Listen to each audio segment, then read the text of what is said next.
러시아가 다시 예전 수법을 씁니다. 어짓으로 영토 점령을 주장하며 전쟁에서 계속 지고도 이기는 척합니다. 모든 게 드러나고 있습니다. 그리고 콘스탄티니우카에서는 그런 수법들이 완전히 드러났습니다. 러시아는 도네츠크 지역의 이 주요 도시를 점령했다고 주장했습니다. 러시아는 자신들이 점령했다고 정말 믿었을 수도 있습니다. 하지만 그런 일은 전혀 일어나지 않았습니다. 우크라이나가 천재적인 함정을 펼치면서 러시아는 이번 전쟁에서 가장 굴욕적인 후퇴 중 하나를 강요받고 있으며 침입자들을 속속 격파하고 있습니다. 3명 규모의 병력조차 들어가면 아무도 살아나오지 못합니다. 이는 모두 우크라이나의 탁월함 때문입니다. 러시아의 허위 주장부터 시작하겠습니다. 7월 3일 러시아 국방부는 자국 군대가 콘스탄티니우카시를 점령했다는 거창한 주장을 내놓았습니다. 만약 이게 사실이라면 러시아에게는 엄청난 일입니다. 러시아가 도네츠크 요새벨트를 무너뜨려 돈바스를 차지하려면 반드시 점령해야 하는 도시 중 하나인 이곳은 앞으로 더 크고 요새화된 거점들을 공격하기 위한 발판이 될 수 있습니다. 크라마토르스크, 슬로비안스크 등이 이에 해당합니다. 러시아군 총사령관 발레리 게라시모프는 푸틴에게 이 도시가 함락되었으며 러시아가 완전히 통제하고 있다고 보고한 것으로 전해졌습니다. 선전도 전면적으로 펼쳐지고 있습니다. CNN은 러시아의 발표와 함께 영상과 사진들이 공개되었으며 모두 러시아 군인들이 마을 중심지 안팎에서 자국의 국기를 펼치는 모습을 보여주고 있다고 보도했습니다. 그건 반박하기 어려울 것 같은데요. 그렇지 않습니까? 하지만 러시아는 완전히 진실을 말하진 않았습니다. 러시아는 자신들이 진실을 말한다고 생각했을 수도 있습니다. 군 지휘 체계가 심각하게 망가져 현실을 반영하지 않더라도 푸틴에게 좋은 소식만 전달하는 것이 의무가 됐습니다. 푸틴은 아마도 자신의 벙커 중 한 곳에 앉아서 콘스탄티니우카가 정말로 러시아의 손에 들어갔다고 생각하고 있을 것입니다. 하지만 실제로는 깃발을 들고 영상을 찍으려고 은신처에서 기어 나왔다가 다시 들어간 러시아 침투자들이 알지 못했던 사실은 우크라이나가 모든 것을 지켜보고 있었다는 점입니다. 러시아가 주장하자 우크라이나가 곧바로 반박했고 7월 2지나 그 이유를 알게 됐습니다. 러시아는 아무것도 점령하지 못했습니다. 러시아 군인들은 치명적인 함정에 유인됐습니다. 함정이 실제로 작동했다는 첫 신호는 우크라이나 제425 돌격연대에서 나왔습니다. 스켈리오로 알려진 이 연대는 7월 18일 텔레그램을 통해 직설적이고 잔혹한 메시지를 전달했습니다. 자신들의 주장을 뒷받침하는 짧은 영상과 함께 스켈리오는 단순히 이렇게 말했습니다. 스켈리오 연대 전투원들은 콘스탄티니우카에서 소탐 작전을 실시하고 우크라이나 국기를 개양했습니다. 이 도시는 우크라이나 군대의 통제하에 있습니다. 간단하고 핵심적이었습니다. 이 중요한 도네츠크 도시를 점령했다고 주장한 러시아 군인들에게 실제로 무슨 일이 있었는지에 대한 암시도 있었습니다. 그 후 더 많은 세부 정보가 밝혀졌고 스켈리오의 역할을 이해하면 대부분 알 수 있습니다. 이 연대는 평범한 연대가 아니며 스켈리오는 우크라이나 최정예 지상부대들로 구성되어 있습니다. 임무는 수색하고 제거한 뒤 다음 침투 부대로 이동하는 것입니다. 스켈리오는 청소부입니다. 그들은 공격한 진지를 점령하지 않습니다. 대신 침투자를 제거하고 그 후 우크라이나 보병이 지원하여 스켈리오가 정리한 지역을 다시 점령함으로써 해방시키는 것입니다. 스켈리오가 아무리 정예라 해도 연대의 모든 병사가 특수부대원인 것은 아닙니다. 사실 대부분은 그렇지 않습니다. 스켈리오는 전투 경험이 풍부하고 잘 훈련된 돌격병, 유능한 보병, 그리고 전장에 비교적 새로 투입되었지만 스켈리오가 수행하는 돌격 임무에 소질을 보인 병사들까지 혼합되어 구성되어 있습니다. 이 모든 것이 어떻게 작동하는지 설명해 드리겠습니다. 스켈리오 병사들은 러시아 침투자를 찾기 위해 무턱대고 돌진하지 않습니다. 대신 그들은 미국이 베트남 전쟁에서 사용했던 탐지, 고착, 경멸 전술과 유사한 접근 방식을 따릅니다. 무기는 다르지만 개념은 같습니다.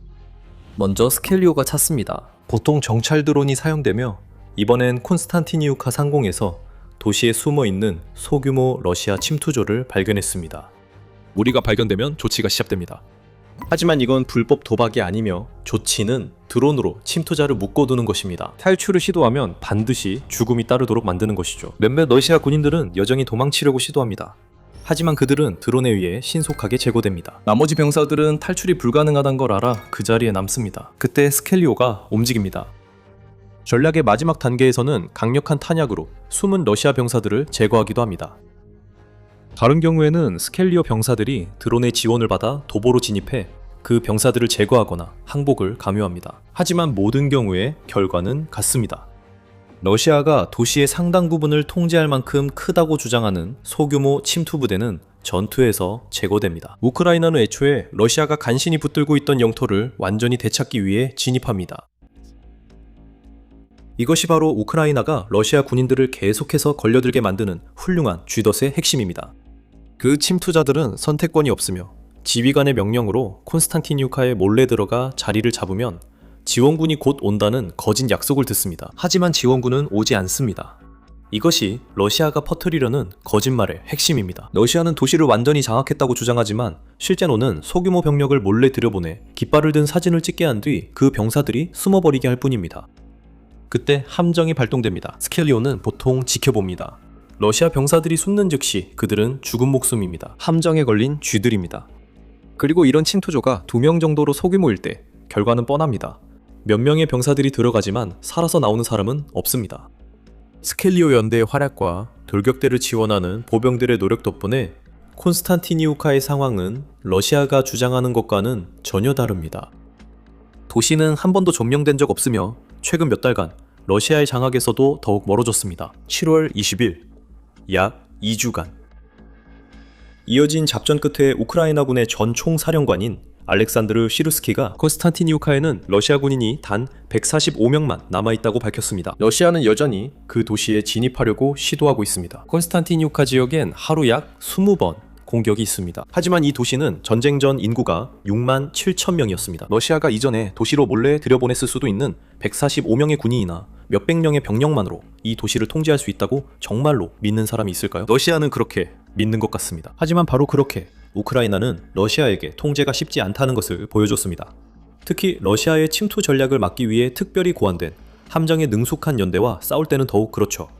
콘스탄티니우카에서는 러시아가 침투자 일부를 도시에 들여보내는데 성공했습니다. 침투자들은 모두 소탕됐습니다. 이쯤에서 여러분 중 일부는 마치 이 이야기를 전에 들어본 것 같은 이상한 기시감에 휩싸일 수도 있습니다. 여러분은 이미 들어본 적이 있지만 지난번에는 콘스탄티니우카가 아니었죠. 러시아는 거의 똑같은 속임수를 쓰려고 했고 2025년 말쯤 그들의 군인들이 똑같은 함정에 빠졌습니다. 그때도 지금도 통하지 않습니다. 2025년 11월 러시아는 하르키우의 주요 철도 중심지 쿠피안스크를 점령했다고 주장했습니다. 이곳을 장악한 쪽에게는 철도 허브가 되는 도시였습니다. 콘스탄티니우카와 마찬가지로 우크라이나는 러시아의 주장에 신속하게 반박했습니다. 우크라이나 대통령 볼로디미르 젤렌스키는 러시아가 거짓말을 하고 있다는 증거로 사진을 찍기 위해 쿠피안스크까지 직접 방문하기도 했습니다. 하지만 이것이 러시아가 쿠피안스크에 병력이 없었다는 뜻은 아니었습니다. 방금 콘스탄티니우카에서 본 것처럼 병사들이 이미 침투해 있었습니다. 프라브다에 따르면 약 250명 정도였습니다. 이들은 스켈리오 연대가 사용한 것과 같은 전략으로 제거되었습니다. 12월 중순까지 우크라이나는 쿠피안스크의 90%를 완전히 장악했습니다. 의사점은 부인할 수 없습니다. 러시아군의 후퇴는 끝없이 굴욕적이었습니다. 러시아가 성취를 주장할 때 항상 불신해야 한다는 걸 우리는 다시 배웠습니다. 러시아는 콘스탄티니우카 승리가 매우 절실합니다. 쿠피안스크가 필요했던 것처럼 말이죠. 하지만 그것도 한산이었습니다. 침투 부대가 점령했다고 주장했지만 그 부대들은 너무 소규모라서 한번 발각되면 오랫동안 영토를 지킬 수 없었습니다. 하지만 진짜 문제는 바로 여기서 러시아에게 있습니다. 우크라이나의 콘스탄티니우카 함정은 러시아가 그 도시와 도네츠크 전체에서 겪고 있는 실패에 대해 러시아가 한때 알았던 것보다 훨씬 더 많은 것을 드러냅니다. 콘스탄티니우카의 진짜 이야기는 느린 진격과 큰 손실, 그리고 요세벨트에서 가장 중요하지 않은 도시를 점령하려는 것이었습니다. 하지만 더 깊이 들어가기 전에 여러분은 지금 밀리터리 쇼를 시청하고 계십니다. 아직 구독하지 않으셨다면 지금이 바로 구독 버튼을 누르기에 완벽한 순간입니다. 러시아가 콘스탄티니우카에서 하려는 게 바로 이겁니다. 명백히 실패한 침투 시도 외에도 러시아는 이 도시에 대해 협공 기동을 시도하고 있습니다. 이를 위해 러시아는 콘스탄티니우카 드루즈키우카 전술 지역에 약 11,000명의 병력을 집결시켰습니다. 러시아의 전략에는 문제 없으며 포위 작전은 매우 오래된 전술입니다. 이 전략은 목표를 양쪽에서 공격해 가운데 낀 병력의 주위를 분산시키는 단순한 발상에 기반합니다. 러시아의 목표는 도네츠크 요세벨트의 남쪽 끝에 위치한 콘스탄티니우카를 점령한 뒤 그 벨트에 있는 나머지 3 도시도 차례로 점령하는 것입니다. 독립언론에 따르면 협공으로 러시아 돌파를 막으려면 우크라이나는 콘스탄티니우카에 더 많은 병력을 투입해야 하며 도시 방어 비용도 계속 증가합니다. 이 논리가 맞고 실행만 잘 된다면 협공으로 콘스탄티니우카 같은 도시 함락이 가능합니다. 아마 다음에 무슨 말을 할지 짐작하실 겁니다. 러시아의 협공은 잘 안 되고 있습니다.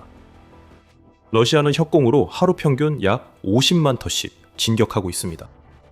킬로미터가 아니라 미터입니다. 여러분은 아마 집 한쪽 끝에서 다른 쪽 끝까지 걸어가면서 그 정도 거리를 이동할 수 있을 겁니다. 그리고 이 한심한 진격 속도는 러시아가 엄청난 수의 병력을 잃으면서 더욱 악화되고 있습니다. 뉴욕타임즈가 지적했듯이 러시아는 현재 우크라이나가 입는 사상자 1명당 8명의 병력을 잃고 있습니다. 이 비율은 전쟁 내내 두세 명대 한 명이던 것에서 급격히 늘어난 것으로 콘스탄티니우카와 요세벨트의 다른 도시들이 포크로프스크보다 훨씬 더 위험함을 보여줍니다. 러시아는 이미 이 도시를 위해 수만 명에 달하는 자국 병사들의 피를 흘렸습니다. 솔직히 말해서 협공은 그것을 형성하는 병력들이 실제로 움직일 수 있을 때만 완성될 수 있습니다. 그리고 현재 콘스탄티니우카를 포위 중인 병사들은 그렇지 못합니다. 러시아의 진격 속도는 매우 느리고 도시로 진격하려는 시도에 인명과 금전적 비용 모두 천문학적입니다.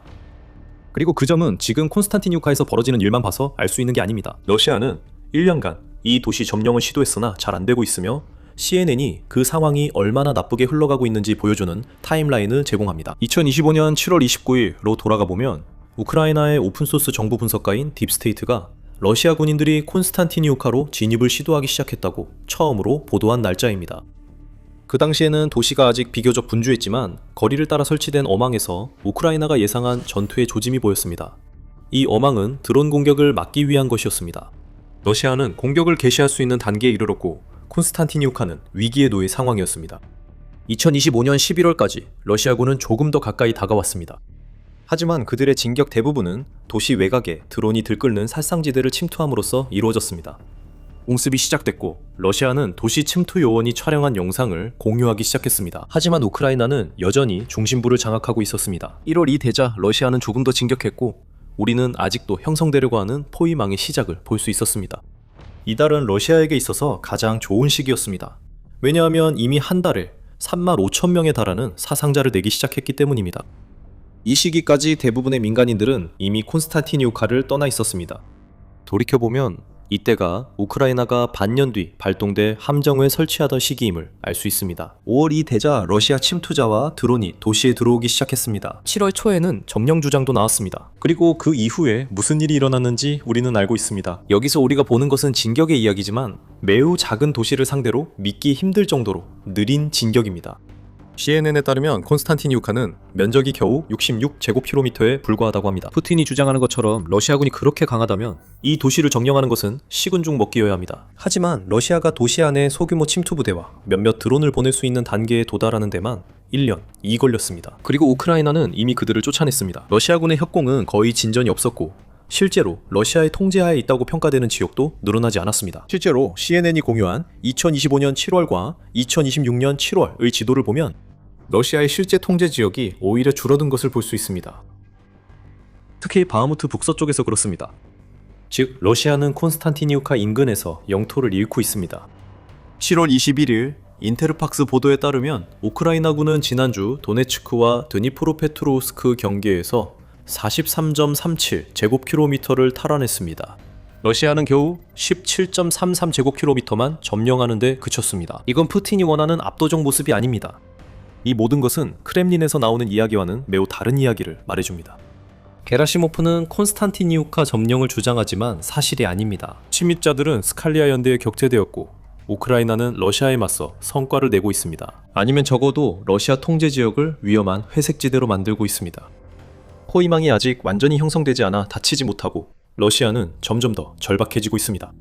유로마이단 프레스에 따르면 우크라이나 허위정보 대응센터의 책임자인 안드리 코발렌코는 푸틴이 다가오는 가을에 최대 50만 명의 러시아인을 동원할 수밖에 없을 것이라고 주장했습니다. 이로 인해 전쟁에 지친 러시아 국민들의 대규모 반발과 봉기 위험이 있습니다. 이 모든 것은 러시아가 우크라이나 동부전선에서 점점 더 벌어지는 전선의 공백을 내우기 위해서입니다. 코발렌코는 동원된 병력들이 소집된 지 2주 이내에 전장에 투입될 가능성이 높다고 덧붙였습니다. 이는 푸틴이 전장에 더 많은 병력을 투입하려는 절박함을 보여줍니다. 그리고 그와 그의 지휘관들이 문제를 해결하기 위해 더 많은 사람을 투입하는 것 외에는 아무런 전략도 내놓지 못하고 있다는 점을 보여줍니다. 이번 동원이 이루어지면 콘스탄티니우카가 함락될 수 있으나 푸틴이 본국에서 치를 대가는 클 것입니다. 푸틴은 우크라이나 전쟁 내내 대부분의 기간 동안 동원을 피하려고 했는데 그럴 만한 충분한 이유가 있었습니다. 이미 많은 사상자가 발생해 국민들은 동원을 원치 않습니다. 이제 다시 콘스탄티니우카 이야기, 즉 본론으로 돌아가 봅시다. 러시아는 그 도시를 점령했다고 주장했지만 실제로는 아니었습니다. 우크라이나는 훌륭한 함정을 설치했고 러시아가 콘스탄티니우카를 점령했다고 주장한 침투자들은 사실상 전멸당했습니다. 러시아는 이 도시 점령에 1년을 썼지만 아직도 한참 멀었습니다. 이 모든 것이 왜 중요한 걸까요? 푸틴은 우선 지를 데가 없습니다. 그게 모든 허위 주장들의 진짜 이유입니다. 푸틴이 장군들이 도시를 점령했다고 말할 때 그 말을 믿든 짜고 치는 쪽이든 이런 허위 주장은 러시아를 더 강해 보이게 하려는 것입니다. 푸틴은 두 가지 이유로 그것이 필요합니다. 첫째, 러시아가 늘 자처해온 군사 강국이 여전히 맞다는 걸 국민에게 보여줘야 합니다. 이를 보여주려면 러시아가 우크라이나 도시를 점령한다는 주장을 퍼뜨리는 게 가장 좋습니다. 둘째, 푸틴은 평화협상에 관심이 있지만 직접 참여하길 원하지 않습니다. 다만 러시아가 영토를 점령하고 있다는 보도가 헤드라인을 장식할 때 협상에 나설 것입니다. 그 주장들이 며칠 후 반박되더라도요.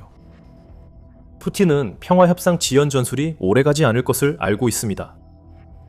그는 우크라이나가 평화를 위해 돈바스를 러시아에 넘겨야 한다는 자신의 주장을 뒷받침할 승리가 필요하다고 생각합니다. 그 주장은 당분간 나오지 않겠습니다.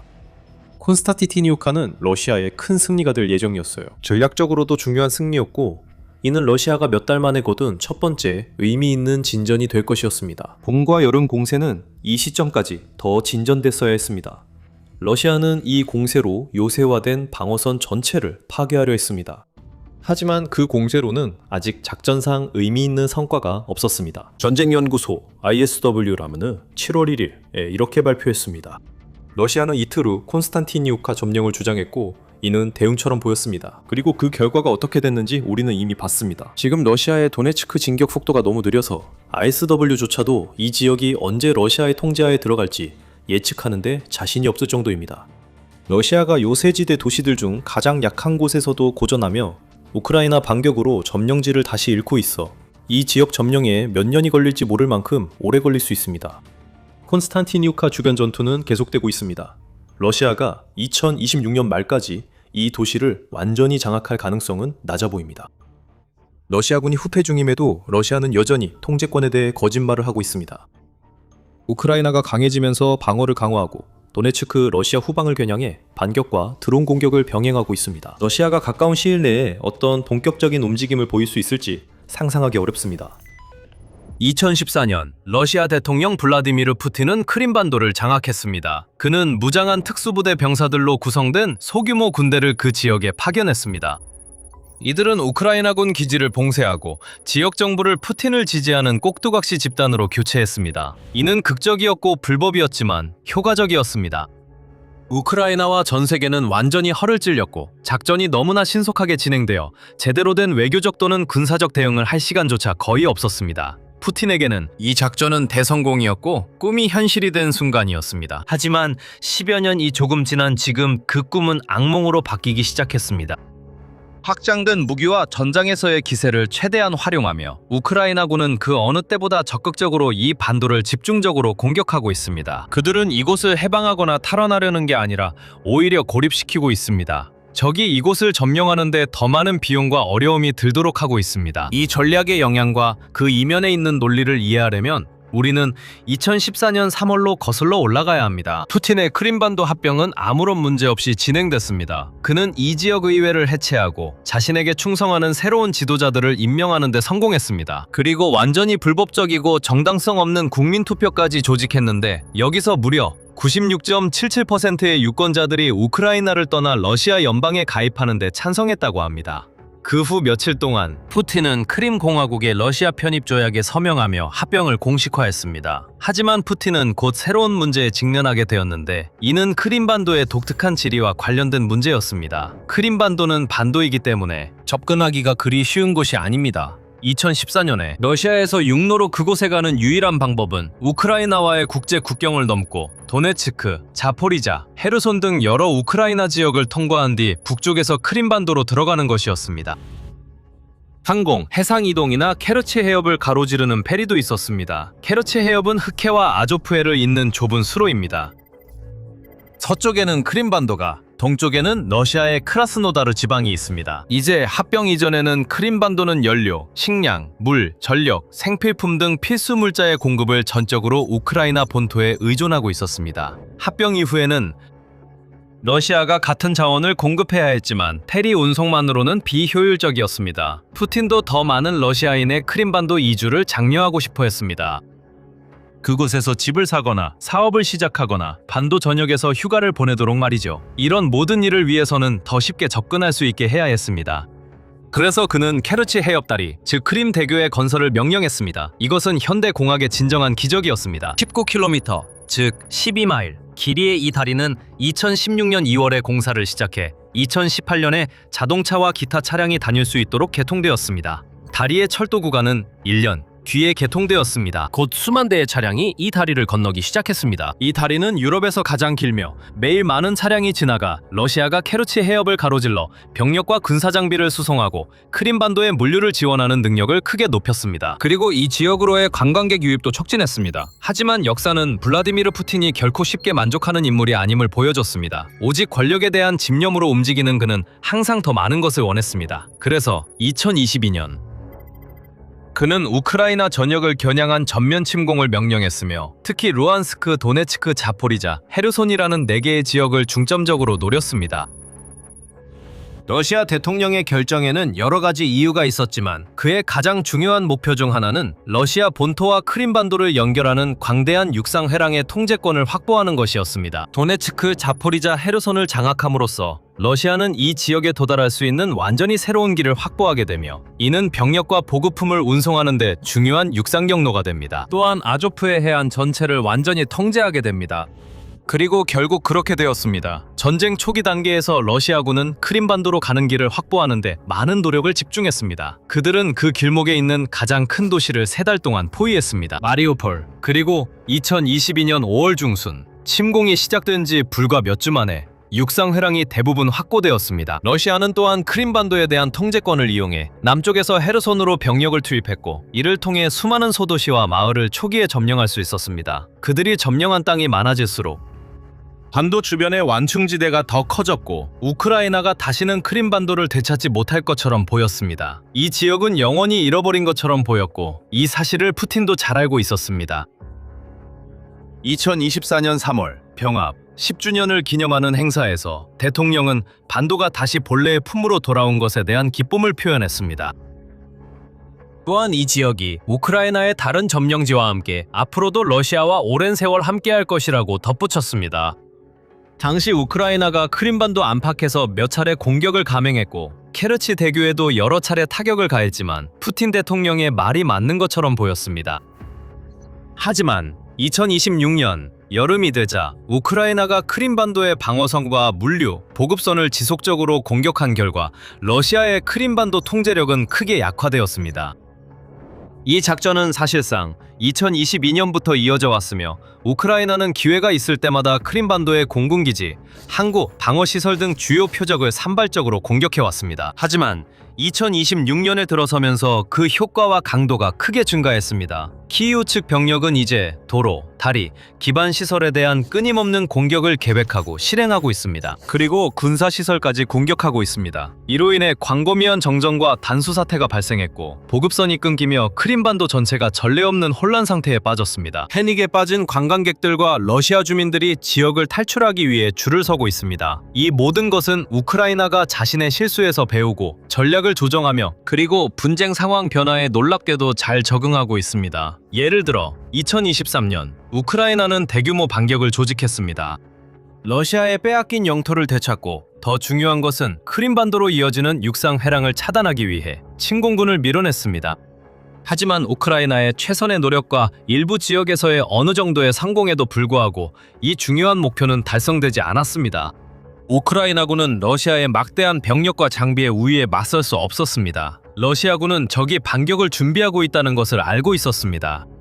그래서 점령 지역에 대한 지배력을 유지하기 위해 깊고 촘촘한 방어선을 구축했습니다. 그들은 지뢰밭에 설치하고 차량 방지 참호를 팠습니다. 그리고 그들은 주요 지점에 포병 부대를 배치하여 우크라이나군이 잃어버린 영토를 대규모로 되찾기 전에 기계와 부대의 진격을 저지할 수 있었습니다. 우크라이나는 군대가 적어 병력을 여러 전선에 분산해야 했고 이로 인해 러시아가 우크라이나의 공세를 더 쉽게 무력화할 수 있었습니다. 먼지가 가라앉았을 때쯤 우크라이나는 6개월 동안 소수의 마을과 거주지를 탈환하는 데 성공했지만 그 과정에서 많은 병력과 장비를 잃었습니다. 우크라이나는 직접적이고 정면으로 육상 해랑을 공격하는 방식이 통하지 않는다는 것을 뼈저리게 깨달았습니다. 러시아의 방어선은 침투하기에는 너무 깊고 촘촘했습니다. 하지만 바로 여기서 우크라이나의 전술적 적응력이 발휘됩니다. 지휘관들은 그 방어선을 뚫고 지나갈 수는 없지만 그 위를 넘어갈 수 있다는 사실을 깨달았습니다. 단지 그에 맞는 도구만 필요했습니다. 시간이 걸렸죠.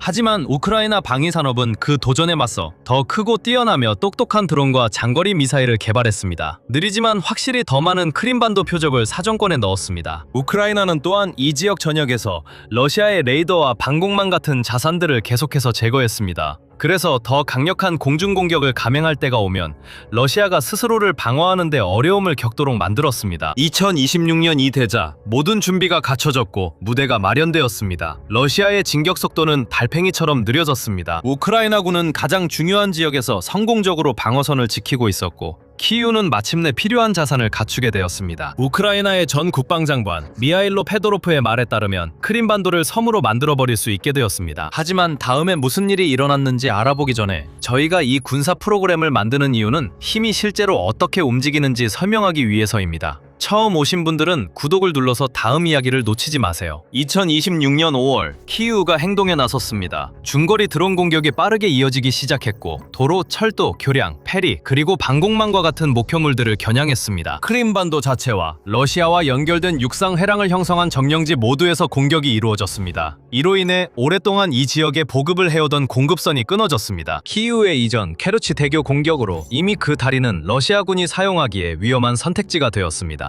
하지만 크렘린은 여전히 병력, 연료, 식량을 수송할 수 있었습니다. 그리고 다른 것들도 페리와 도로를 통해 반도로 보낼 수 있었지만 이번 공격으로 이런 선택지가 모두 무력화되었습니다. 케르치 해협의 철도 페리도 차례로 무력화됐습니다. 한때 군 수송대가 비교적 안전하게 이동할 수 있었던 도로들도 이제는 키이우의 드론에 의해 통제되고 있습니다. 더 이상 안전한 곳도 사용할 수 있는 경로도 없습니다. 보급선이 끊기면서 그 영향은 곧 크림반도 전역에서 느껴지기 시작했습니다. 우크라이나의 작전이 시작된 지 며칠 만에 연료와 에너지 공급이 바닥나기 시작하자 반도 전역에 공포가 확산된다는 보도가 나왔고 우크라이나는 더 강경한 조치를 취했습니다. 6월 내내 우크라이나는 공격을 더욱 강화했고 전기 변전소, 연료 저장소, 물류센터, 주요 기반 시설 등 추가 목표물까지 공격 범위를 넓혔습니다.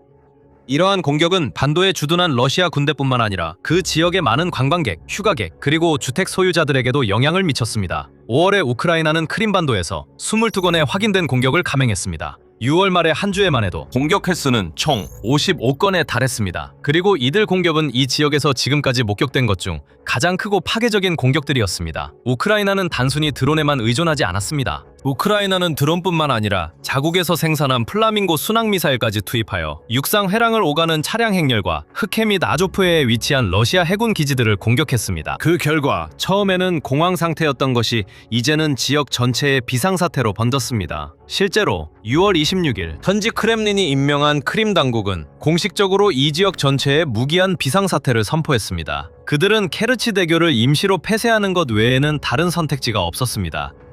그리고 드론과 미사일 공격의 위협 때문에 러시아 도시로 가는 수많은 열차들도 취소되었습니다. 이는 이 지역을 탈출하려는 수천 명의 러시아인들에게 매우 나쁜 소식입니다. 실제로 6월 26일 독립러시아 텔레그램 채널 아스트라에서는 케르치 해협 대교 방향으로 15km, 즉 9.3마일에 달하는 놀라운 교통 체증이 발생한 사진과 보도를 공유했습니다. 수많은 현지인들이 반도를 떠나기로 결정하면서 관광산업 역시 큰 타격을 입었습니다. 크림반도는 역사적으로 러시아인들에게 인기 있는 휴양지였습니다. 많은 사람들이 이 지역의 아름다운 해변, 해안도시, 고급 해변 리조트, 그리고 쾌적한 여름 날씨를 즐기기 위해 먼 곳에서 찾아왔습니다. 하지만 2026년 여름에는 평소처럼 많은 인파가 이 지역을 찾지 않을 것이 분명합니다. 러시아 여행사, 호텔, 게스트하우스 운영자들의 보고에 따르면 모두 같은 추세를 보이고 있습니다. 예약은 줄었고 취소율은 급증했습니다. 실제로 한 여행사는 6월에는 무려 80%, 7월과 8월에는 50%의 취소율을 기록했다고 밝혔습니다. 평소에 붐비던 인기 호텔들조차도 사상 최저 투숙률을 기록하고 있습니다. 요컨대 러시아인들은 크림반도가 더 이상 쾌적하거나 안전한 곳이 아니라는 사실을 분명히 깨닫고 있습니다. 그곳에 갈 계획이 있는 사람들은 대안을 찾고 있고, 이미 그곳에 있는 사람들은 어떻게든 빠져나가려고 온 힘을 다하고 있습니다. 일부는 상황이 얼마나 나빠지고 있는지 직접 보고 자발적으로 그렇게 했습니다. 한편 다른 이들은 표도로프와 같은 공식 인사들이 내린 경고를 따랐습니다. 그는 러시아인들에게 매우 예상치 못한 결과가 있을 것이라고 경고했고, 크림반도에서 지옥이 시작되고 있다고 단호하게 밝혔습니다. 레파트 추브로프, 크림 타타르인들의 최고 집행 대표 기관인 크림 타타르 민족 마즐리스 의장, 또한 점령된 반도에 있는 러시아 시민들에게 지금이라도 떠나라고 촉구했습니다. 소셜미디어에 공유된 영상 연설에서 슈브로프는 우크라이나의 반도 공격이 앞으로 더욱 격렬해질 것이라고 말했습니다. 저는 크림반도의 현재 인구 중 또 다른 집단, 즉 2014년 2월 27일 이후 반도에 정착한 사람들에게 별도로 말씀드리고 싶습니다. 미조된 러시아 부동산 서류를 가지고 점령된 크림반도에 있는 것은 우크라이나 국내법과 국제법 모두에 따라 불법입니다. 이제 여러분도 직접 볼 수 있듯이 크림반도는 마침내 최전선 지역이 되었고, 러시아 점령군으로부터의 해방은 불가피합니다. 슈브로프는 계속해서 불가피한 처벌을 피하고 싶은 사람은 지금 당장 떠나거나 그에 따른 결과를 감수해야 한다고 말했습니다. 케르치 대교가 계속 열려있는 동안 하루하루가 크림반도를 안전하고 자발적으로 떠날 수 있는 기회입니다. 곧 그런 기회는 사라질 것입니다. 케르치 대교가 파괴되고 육상 통로가 완전히 차단될 때까지 기다리지 마십시오. 한편 러시아 관리들은 더 이상 위기의 규모를 숨길 수 없습니다. 놀랍고 전례 없는 조치로 지역 수장인 세르게이 악쇼노프는 군용 차량, 긴급 대응 기관, 국가기관에만 연료 판매를 제한하라고 지시했습니다. 이것은 몇 달 동안 이 지역을 휩쓴 연료 위기의 가장 최근 상황이었습니다. 그 위기의 초기에 크림반도 차량 소유자들은 종종 케르치 다리를 건너 크라스노다르 지방에서 연료를 구입해야 했고, 일부는 연료통에 기름을 채워 집으로 돌아와 두세 배의 가격에 다시 팔기도 했습니다. 그 전략은 더 이상 통하지 않습니다. 6월 28일 우크라이나가 크라스노다르 정유소를 공격한 이후 러시아 남부는 자체 연료 위기에 더욱 깊이 빠져들었습니다. 연료가 부족해지면서 현지 주유소들은 크림반도 번호판을 단 차량에 대한 주유를 거부하기 시작했습니다. 이로 인해 해당 주유소에서는 언쟁과 심지어 싸움까지 벌어지고 있습니다. 지역 당국은 평화 유지를 위해 무장 경찰을 투입했습니다. 이로 인해 많은 사람들이 크림반도에 머물러 있으며 떠날 연료를 구하지 못하고 있습니다. 그리고 그들의 삶은 날이 갈수록 더욱 비참해지고 있습니다. 6월의 공격 이후로 지역에는 지속적인 정전이 발생하고 있으며 수많은 가정과 사업체가 전력을 잃고 있습니다. 물과 식량 부족도 점점 더 심각해지고 있습니다. 이른바 러시아 리비에라는 모든 매력을 잃어버리고 휴양객들의 천국에서 전쟁으로 황폐해진 전장이 되어가고 있습니다. 공습 사이렌이 정기적으로 울려 퍼지고 이어서 점점 익숙해진 폭발음이 들린 뒤 불길과 연기가 하늘을 뒤덮습니다. 많은 크림반도 주민들은 소셜미디어를 통해 자신들의 고통을 담은 게시물과 영상을 공유하며 일부는 푸틴에게 직접 통제해달라고 호소합니다. 한 젊은 여성은 7월 5일 영상에서 이렇게 말했습니다. 저는 크림반도 주민들을 대표해서 모스크바와 푸틴에게 말하고 있습니다. 당신은 우리에게 안전과 정상적인 삶을 약속했지만 현실은 텅 빈 주유소, 두려움, 검문소뿐입니다. 긴 줄과 완전한 불확실성뿐입니다. 텔레비전에서는 모든 것이 통제되고 있다고 말하지만 크림반도가 생존 모드에 들어갔다면 이미 상황은 통제되고 있지 않은 것입니다. 왜 우리를 버리셨습니까? 이러한 감정은 이 지역 주민들 사이에 퍼져 있지만 모스크바는 그 목소리에 귀 기울이지 않고 있습니다. 도로도 부족하고 케르치 다리도 믿을 수 없는 상황입니다. 크렘린은 그림자 함대 유조선을 동원해 바다를 통해 크림반도로 물자를 계속 보내려 했습니다. 하지만 그것도 결국 실패로 끝났습니다. 7월 6일 밤 각각 7,000톤의 휘발유를 실은 8척의 소형 유조선이 아조프해를 건너 크림반도로 향하던 중 우크라이나 드론의 공격을 받아 파괴됐습니다. 키이우는 크림반도로 가는 모든 경로가 위험하다는 명확한 메시지를 보냈습니다. 모든 길이 감시되고 드론과 미사일이 대기하며 그 길을 택하는 어떤 표적이든 타격할 준비를 하고 있습니다. 작전 첫날부터 우크라이나의 임무는 분명했습니다. CNN 기자 닉 페이튼 월시에 따르면 우크라이나는 크림반도를 살기 어렵게 만들려는 의도가 있습니다. 관광, 가스, 전기, 저렴한 식량, 크림반도 육상 통로 모두 없는 곳으로 만들겠다는 뜻입니다. 결국 이미 살기 지키기 힘든 크림반도는 크렘린이 계속 지키기에 덜 가치 있어 보입니다. 그는 우크라이나가 크림반도를 푸틴의 왕관의 보석이던 크림반도를 우크라이나의 협상 지렛대로 바꾸려 한다고 언급합니다. 이는 향후 평화 협상에서 활용하려는 의도일 것입니다. 푸틴이 전쟁 반대 여론에 대응하려 할 때 크림반도를 푸틴의 약점으로 만들려는 의도도 있습니다. 지금까지 우크라이나는 이에 성공하고 있습니다. 푸틴이 2014년 크림반도를 점령했을 때 푸틴은 자신이 매우 귀중한 땅을 차지했다고 생각했습니다. 자신의 국민들에게 자랑할 수 있는 황금빛 보물, 고급 리조트가 곳곳에 있는 그림 같은 반도, 러시아인들이 앞으로 수십 년 동안 즐기고 감사할 그런 곳이었습니다. 2026년에 그 보물은 이제 지옥 같은 곳으로 변했습니다. 공포와 혼란 그리고 패닉이 가득한 곳, 푸틴의 참담한 몰락을 상징하는 완벽한 장소가 되었습니다. 러시아의 Su-35 조종사는 자신이 아무런 위험도 없다고 생각했습니다. 전선에서 멀리 떨어져 있어 우크라이나 방공망을 걱정하지 않았죠. 그 조종사는 아무런 대가 없이 비행할 수 있다고 느꼈습니다. 우크라이나는 아무 행동도 안 할 거라 생각했어요. 우크라이나의 최고 전투기마저 Su-35와의 공중전에서 살아남지 못합니다. 모든 것이 순조로웠습니다. 우크라이나의 F-16 전투기들, 이 러시아가 자주 투입하는 가장 치명적인 전투기를 천재적인 전략으로 굴욕시킨 순간까지는 모든 것이 순조로웠습니다. 이 일은 역사책에 남을 것입니다. 우크라이나 F-16 조종사들이 새로운 방식으로 우위를 확보했습니다. 그리고 한 불운한 Su-35 조종사가 그 방법을 처음으로 알게 되었습니다. 처음 보도된 내용만으로는 그 사실을 알 수 없었죠. 우크라이나가 Su-35가 격추되었다는 사실을 처음으로 공개했습니다. 7월 8일 텔레그램 게시물에서 우크라이나 공군은 Su-35가 동부 방면에서 격추되었으며 승리가 확인되었다고 발표했습니다. 현장 사진은 곧 우크라이나의 주장을 입증했고 러시아 전투기 잔해가 공개됐습니다. 물론 러시아는 이전에도 Su-35를 잃은 적이 있습니다. 2025년 6월까지 시각적으로 확인된 파괴된 Su-35의 수는 8대에 달했지만 이번에는 뭔가 달랐습니다. 지금까지 러시아가 잃은 대부분의 Su-35는 드론 공격의 희생양이었습니다. 하지만 7월 8일 사건에서는 러시아의 최첨단 전투기가 원래라면 1대1 공중전에서 상대가 되지 않을 우크라이나의 F-16에 의해 격추된 것으로 전해졌습니다. 우크라이나 공군 발표 직후 수오마이무스 유튜브 채널이 사건 분석 영상을 올렸습니다. 그리고 7월 8일 영상에서 수오마이무스는 러시아의 Su-35가 공중전에서 격추되었다고 보도했습니다. 이것은 드론이 몰래 접근해 전투기를 격추한 것도 Su-35 조종사가 피하지 못한 우크라이나 방공 미사일에 맞은 것도 이 아니었습니다. 실제로 공중전이 벌어졌고 최소한 한 대의 우크라이나 F-16, 이 러시아 Su-35와 맞붙었습니다. 이 이야기에는 반전이 있습니다. 방금 여러분께 작은 힌트를 드렸죠?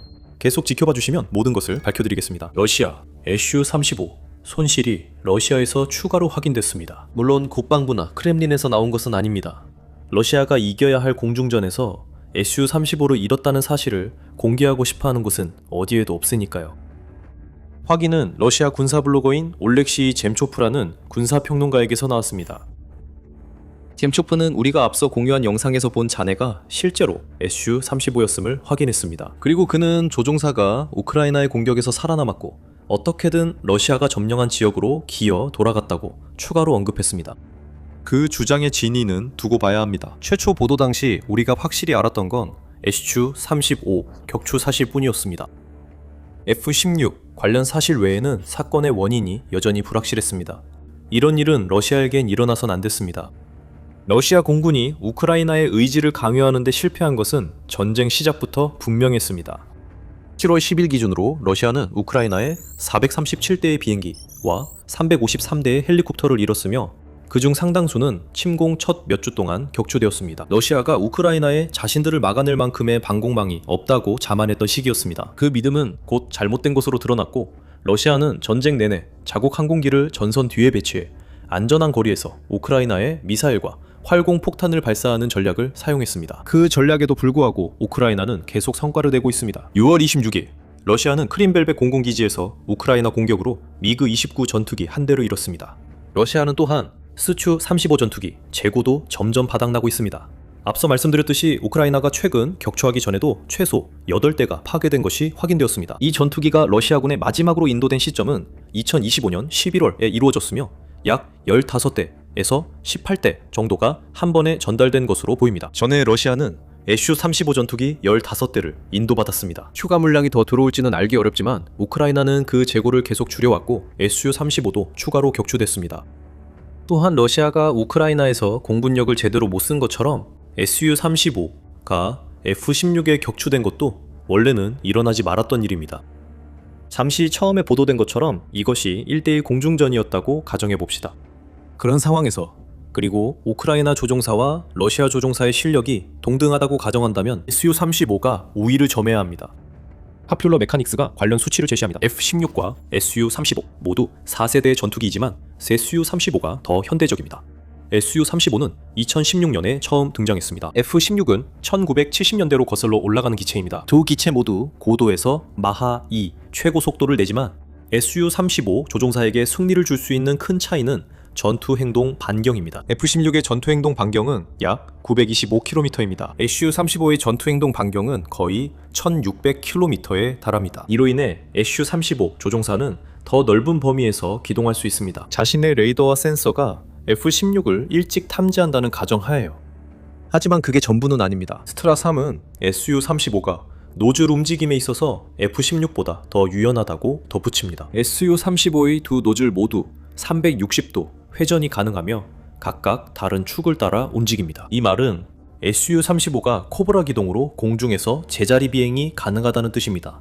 F-16은 불가능합니다. 서방 전투기가 Su-35를 쫓는 근접 공중전 상황에서 이 영리한 기동은 러시아 전투기가 멈춰설 수 있게 해줍니다. 이로 인해 F-16, 이 Su-35를 지나쳐 Su-35 조종사에게 유리해질 수 있습니다. 이것이 반드시 F-16, 이 Su-35를 이길 수 없다는 뜻은 아닙니다. 하지만 F-16은 Su-35의 위치를 미리 파악하기 위해 AWACS의 지원에 의존해야 하며 또한 암람과 같은 공대공 미사일에도 의존해야 합니다. 이 미사일은 시야 밖에서 발사돼 F-16, 이 Su-35와 정면 공중전을 피하고 매복 공격이 가능합니다. 요약하면 Su-35는 F-16보다 우위로 평가됩니다. 하지만 러시아의 전투기는 공대공 결투로 묘사된 교전에서 패배했습니다. 어떻게요? 이것은 단순한 공중전이 아니었습니다. 이것은 우크라이나 전략의 교과서적인 사례로 러시아 전투기 조종사가 자신의 Su-35를 우크라이나가 만든 함정으로 몰아넣게 만들었습니다. 하지만 우크라이나가 어떻게 이 일을 해냈는지 밝히기 전에 여러분은 지금 밀리터리 쇼를 시청하고 계십니다. 아직 채널을 구독하지 않으셨다면 영상으로 돌아가기 전에 지금 구독 버튼을 누르기에 딱 좋은 시간입니다. 이반 야코비나라는 우크라이나 언론인입니다. 그는 우크라이나가 F-16으로는 불가능해 보였던 승리를 어떻게 거뒀는지 자신이 밝혀냈다고 믿습니다. 러시아 소식통의 보도를 인용해 야코비나는 우크라이나가 러시아의 Su-35 조종사를 매복으로 유인했고 그 전투기는 공중과 지상에서 발사된 미사일에 공격당했다고 말합니다. 그 기자는 그 계획이 위험했다고 말합니다. 우크라이나 F-16 조종사는 Su-35가 보일 때까지 가까이 접근해야 했을 것입니다. F-16을 미끼로 써서 러시아 조종사가 정면 공중전을 할 수 있다고 믿게 유도한 것이었습니다. 그런 다음 F-16은 최대한 빠르게 속도를 내며 Su-35의 공격 시도를 피했고 결국 러시아 조종사는 매복 지점에 도달하게 되었습니다. 그 시점이 되면 이미 너무 늦은 상태였습니다. 러시아 조종사에게는 손쉬운 승리처럼 보였던 상황이 순식간에 패배로 바뀌었습니다. 훈장을 수여받고 블라디미르 푸틴 대통령이 조종사를 러시아의 영웅이라고 칭찬하는 장면이 떠올랐겠지만 수호이-35가 땅을 향해 곤두박질 치면서 그 모든 상상은 순식간에 공포로 바뀌었을 것입니다. 이것은 우크라이나가 세운 훌륭한 계획이었으며 보도에 따르면 여러 대의 F-16 전투기와 패트리어트 방공 시스템까지 동원된 작전이었습니다. 또한 수호이-35 조종사의 몰락은 우크라이나 함정 외에도 다른 이유가 있었습니다. 그 조종사는 처음부터 자신의 나라에 의해 배신당해 이 모든 상황이 만들어졌습니다. 그 배신은 의도치 않게 일어났지만 전쟁 내내 우리가 봐왔던 러시아의 거짓말이 결국 나라에서 가장 효과적인 전투기 중 하나의 조종사에게 되돌아온 결과였습니다. 하지만 그 모든 것이 무엇을 의미하는지 설명하기 전에 우크라이나의 기막힌 함정에 대한 더 많은 세부 사항을 다뤄야 합니다. 우크라이나의 천재적인 계략에 대한 보고서에서 유로마이단 프레스는 우크라이나의 함정을 밝혀낸 여러 러시아 소식통이 우크라이나가 Su-35를 매복 유인하려 F-16 세대를 사용했다고 믿는다고 전했습니다. 사실이라면 우크라이나는 큰 위험을 감수한 셈입니다. 우크라이나는 약 80대의 F-16을 지원받기로 약속받았지만 그중 절반은 조종사 쪽의 여러 지연으로 인해 아직 도착하지 않았습니다. Su-35를 유인하려다 최대 3대를 잃는 것은 우크라이나 공군에 큰 타격이었을 것입니다. 거기에 더해 함께 희생될 3명의 유능한 조종사까지 잃게 되었을 가능성도 말할 필요도 없습니다. 그래도 F-16 전투기들은 출격했습니다. 우크라이나 항공기는 매복 지점 근처에서 Su-35를 유인해 추격하게 했습니다. 그곳엔 패트리어트 방공 시스템이 대기 중이었습니다. 우위를 점하고 있던 Su-35 조종사는 결국 엄청나게 힘들고 불가능한 임무를 떠안게 되었습니다. 이 시점에서 이야기는 불분명해집니다. 일부는 우크라이나 전투기들과 패트리엇 방공 시스템 모두가 Su-35를 향해 발사했다고 주장합니다. 유로마이단 프레스 등은 우크라이나가 어떤 시스템을 사용했는지 불확실하다고 전하나 Su-35 조종사 가 탈출에 달아났다는 점은 확실하다고 합니다. 어쨌든 이번 함정은 지상에 있는 방공팀과 하늘의 조종사들 사이에 믿을 수 없을 정도의 높은 협조 수준을 보여줍니다. 저희는 패트리어트 시스템보다 F-16 전투기가 러시아 Su-35를 공격했을 가능성이 더 높다고 봅니다. 이유는 두 가지입니다. 첫째, 우크라이나는 패트리어트 미사일이 부족해 러시아 탄도미사일 대응을 위해 모든 미사일을 아껴 써야 합니다. 애틀랜틱 카운슬에 따르면 러시아는 우크라이나의 패트리어트 미사일 부족을 알고 있어 탄도미사일 공격을 더욱 강화했다고 합니다. Su-35 격추가 우크라이나에게 큰 전과이긴 하지만 러시아의 미사일 공격으로 인한 피해를 최소화하는 것보다 더 중요한 것은 아닙니다. 그리고 F-16 전투기가 하늘에서 Su-35를 격추할 수 있는 미사일을 장착하고 있다면 Su-35를 격추하기 위해 패트리어트 요격 미사일을 쓸 이유는 더욱 줄어듭니다. 야코비나도 이 평가에 동의하는 것으로 보입니다. 그는 이렇게 말합니다. 러시아 조종사가 생존한 점을 보면 러시아 주장대로 비행기는 피격된 것 같습니다. 확신할 수는 없지만 패트리어트 미사일이 아닐 가능성이 높습니다. 그 이유를 설명하겠습니다. 이 미사일은 매우 커서 금속 구슬 구름을 동반한 거대한 폭발을 일으켜 비행기와 조종사를 모두 채처럼 만들어버립니다. 이런 폭발에서 살아남는 건 불가능합니다. 둘째, 패트리어트 시스템은 우크라이나의 매복에서 분명한 역할을 했을 것입니다. 유로마이단 프레스가 지적하듯이 우크라이나의 F-16은 Su-35에 장착된 미사일과 레이더에 맞설 수 있는 미사일과 레이더가 부족합니다. 하지만 패트리어트 방공 시스템과 그 레이더를 추가하면 상황은 완전히 달라집니다. 저희 생각에 우크라이나 F-16이 Su-35 레이더 범위 내로 진입했지만 위험을 최소화할 만큼 충분히 거리를 뒀던 것 같습니다. 지상에서는 패트리어트 방공 시스템의 레이더가 Su-35로 추적했고 그 데이터가 실시간으로 F-16 조종사들에게 전송되었습니다. F-16 조종사들은 Su-35가 함정 쪽으로 가게 하면서도 러시아 조종사가 F-16을 격추하지 못하게 비행 경로를 알 수 있었습니다. 패트리어트가 Su-35를 완벽한 위치에서 감지하자 명령이 내려졌습니다. 발사! 유로마이단 프레스는 다른 가능성도 제시합니다. 유로마이단 프레스는 우크라이나가 러시아 전선 인근 후방의 진지에 활강 폭탄을 투하하는 다른 항공기들을 F-16으로 호위해왔다고 지적합니다. 이를 위해 F-16 전투기들은 러시아 진지에 접근할 때 저공 비행을 유지해야 합니다. 우크라이나 F-16 전투기 중 하나가 우크라이나 F-16 전투기 중 한 대가 활강 폭탄 투하 항공기를 동반하지 않은 채 이런 비행 프로파일로 비행했을 수 있습니다. 대신 F-16은 러시아의 Su-35 전투기를 유인하기 위한 미끼로 사용되어 마치 활강 폭탄 공격이 일어날 것처럼 보이게 했습니다. Su-35가 공격을 시도하자 나머지 두 대의 F-16은 최초의 F-16과 Su-35보다 훨씬 높은 고도로 비행하고 있었습니다. 위에서 러시아 전투기를 격추하기 위해 AIM-120 레이더 유도 미사일을 발사했습니다. 이 상황에서 패트리엇은 실시간 데이터를 제공하며 매복 중인 두 F-16 조종사에게 공격 시기가 왔음을 알렸을 가능성이 큽니다. 여러 가능성이 있습니다. 예상대로 우크라이나는 모든 것을 비밀로 하고 있습니다. 앞으로도 다시 사용할 수 있는 전략의 구체적인 내용을 왜 공개하겠습니까? 우크라이나는 활공폭탄으로 러시아 후방을 지속적으로 위협하게 됐습니다. 이제 우크라이나는 이를 전략적으로 활용하는 듯합니다. 우크라이나는 이 전략으로 러시아 조종사를 싸움에 유인할 수 있지만 그들은 승산이 없습니다. 하지만 이 이야기엔 또 다른 반전이 있습니다. 앞서 우리는 어떤 배신이 일어났다고 언급했습니다. 그 배신이 의도치 않은 것이었을지라도 그것이 러시아의 Su-35가 치명적인 상황에 처하게 된 이유가 되었을지도 모릅니다. 그리고 여기서 궁극적인 아이러니는 러시아가 자신을 최대한 강하게 보이려는 욕망이 오히려 자국의 최고 전투기 중 하나가 격추되는 결과를 낳았다는 점입니다. Su-35 조종사는 부정확한 지도로 작전을 수행했습니다. 지도들이 부정확했던 이유는 러시아가 우크라이나 전과를 과장하려고 만든 것이기 때문입니다. 7월 9일 유나이티드 24 미디어에 따르면 Su-35 추락 지점은 전선에서 약 42km 떨어져 있었습니다. 이는 대부분의 러시아 Su-35 전투기들이 방공 시스템 격추 위험으로 전선에 잘 접근하지 못하는 거리입니다. 여기서 일어난 일은 러시아가 자신들의 성과를 과장해서 주장했고 그 내용이 Su-35 조종사에게 제공된 지도에 반영되었다는 점입니다. 그로 인해 조종사는 자신이 비교적 안전한 구역에서 비행하고 있다고 믿게 된 것으로 보입니다. 실제로는 우크라이나가 그를 위해 만들어 놓은 함정 한가운데로 곧장 들어가고 있었던 것입니다. 우크라이나 통제지도 X 계정이 밝힌 대로 그들은 아마도 러시아 지도를 사용하면서 자신들이 전선에서 더 멀리 떨어져 있다고 생각했을 것입니다.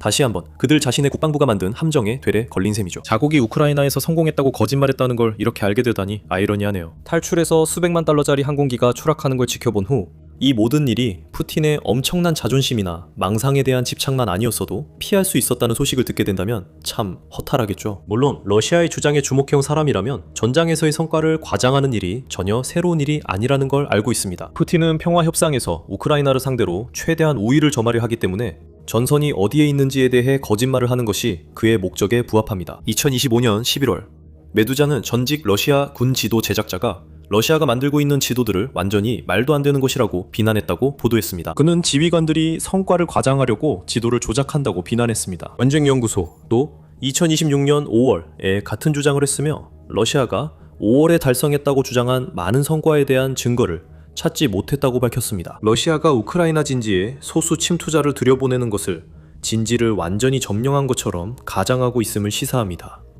또 우크라이나군 총사령관 올렉산드르 시르스키도 러시아 지휘관들이 푸틴 등 최고 지휘부를 만족시키려 가짜 지구를 만든다고 합니다.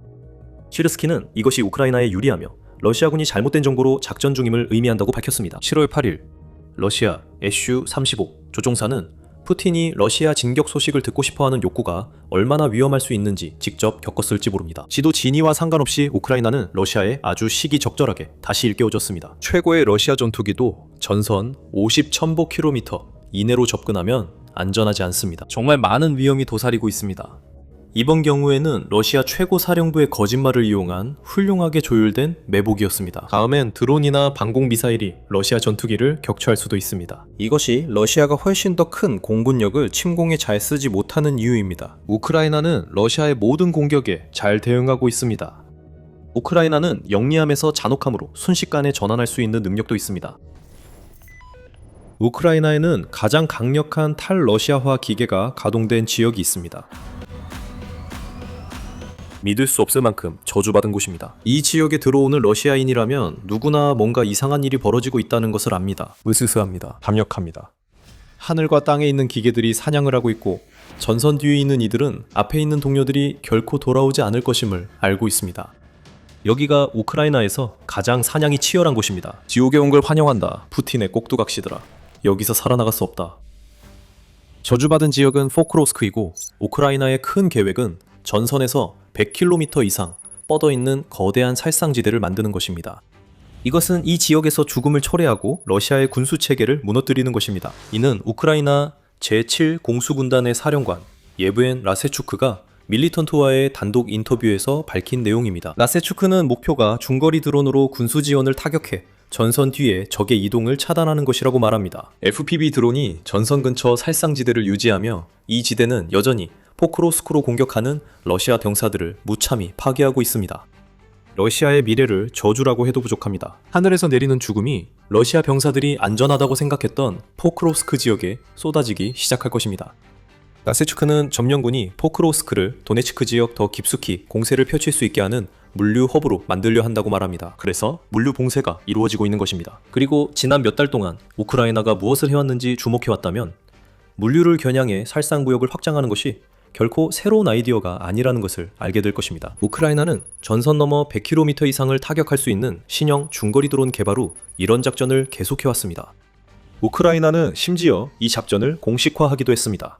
5월 27일 우크라이나 국방부는 물류 봉쇄 프로그램의 창설을 발표했습니다. 이 프로그램을 통해 우크라이나는 전선에 배치된 자국 부대들을 위해 중거리 타격 드론 조달에 1억 1천만 달러 이상을 투자할 예정입니다.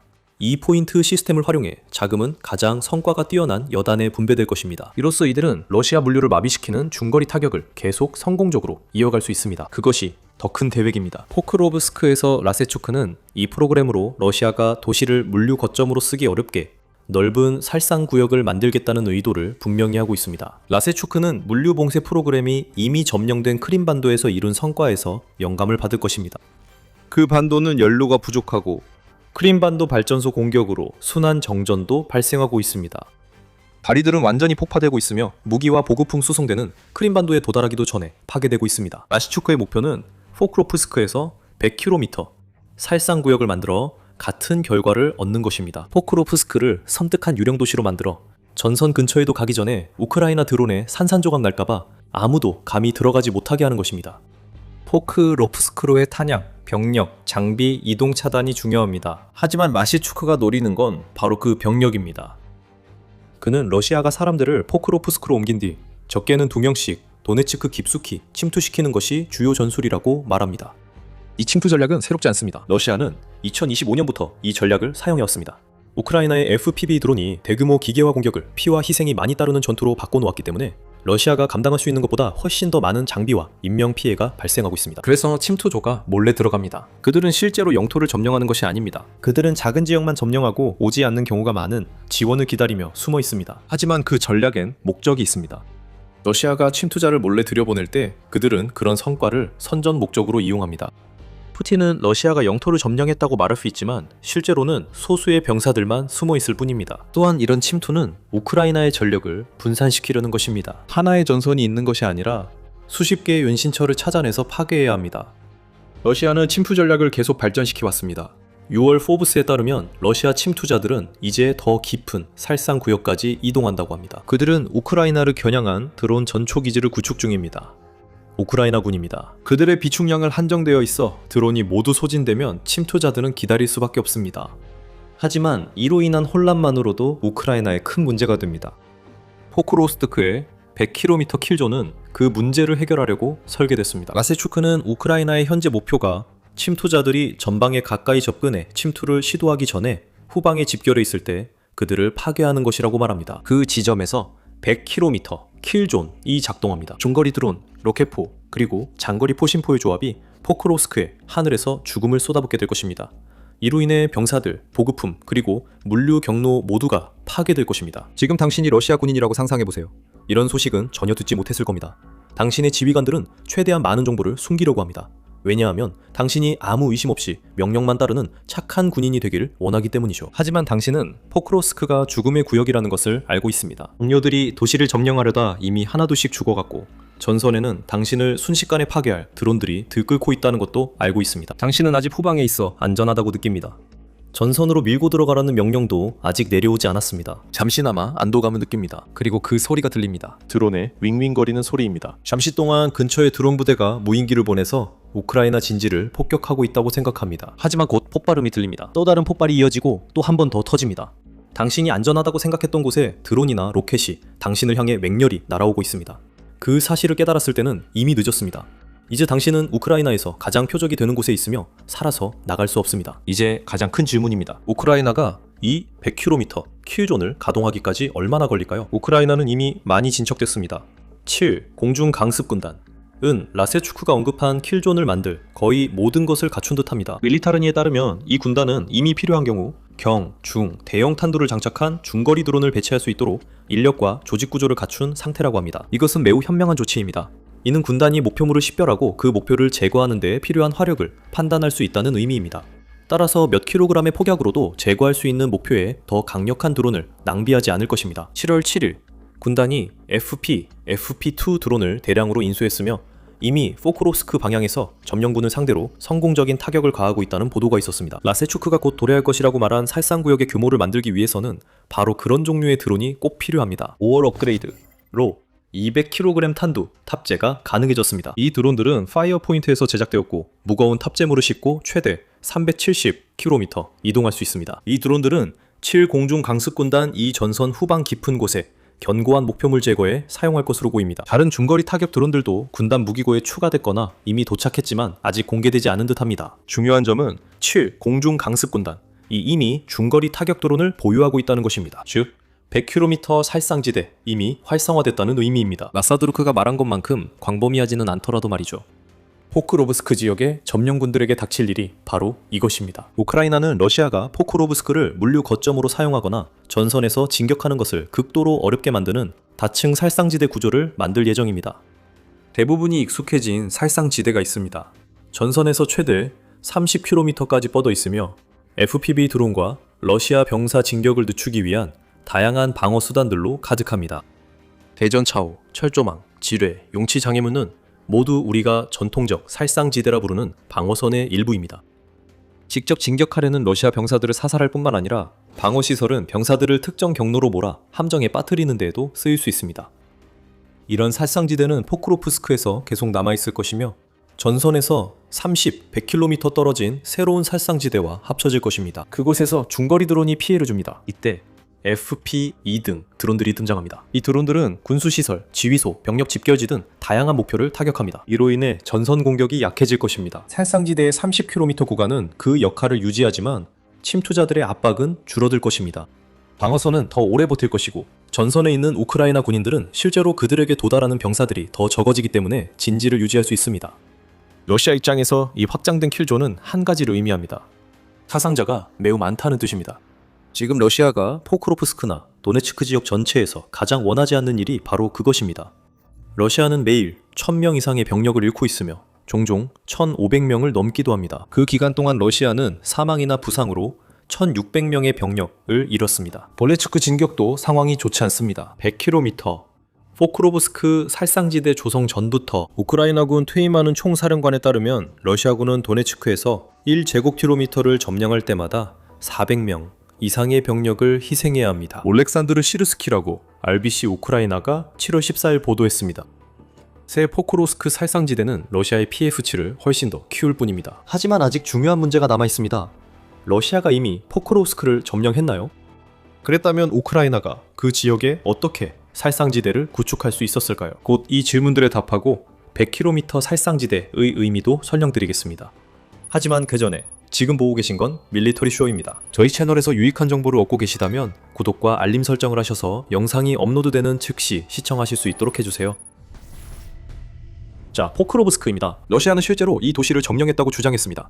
여기서 중요한 단어는 주장했다입니다.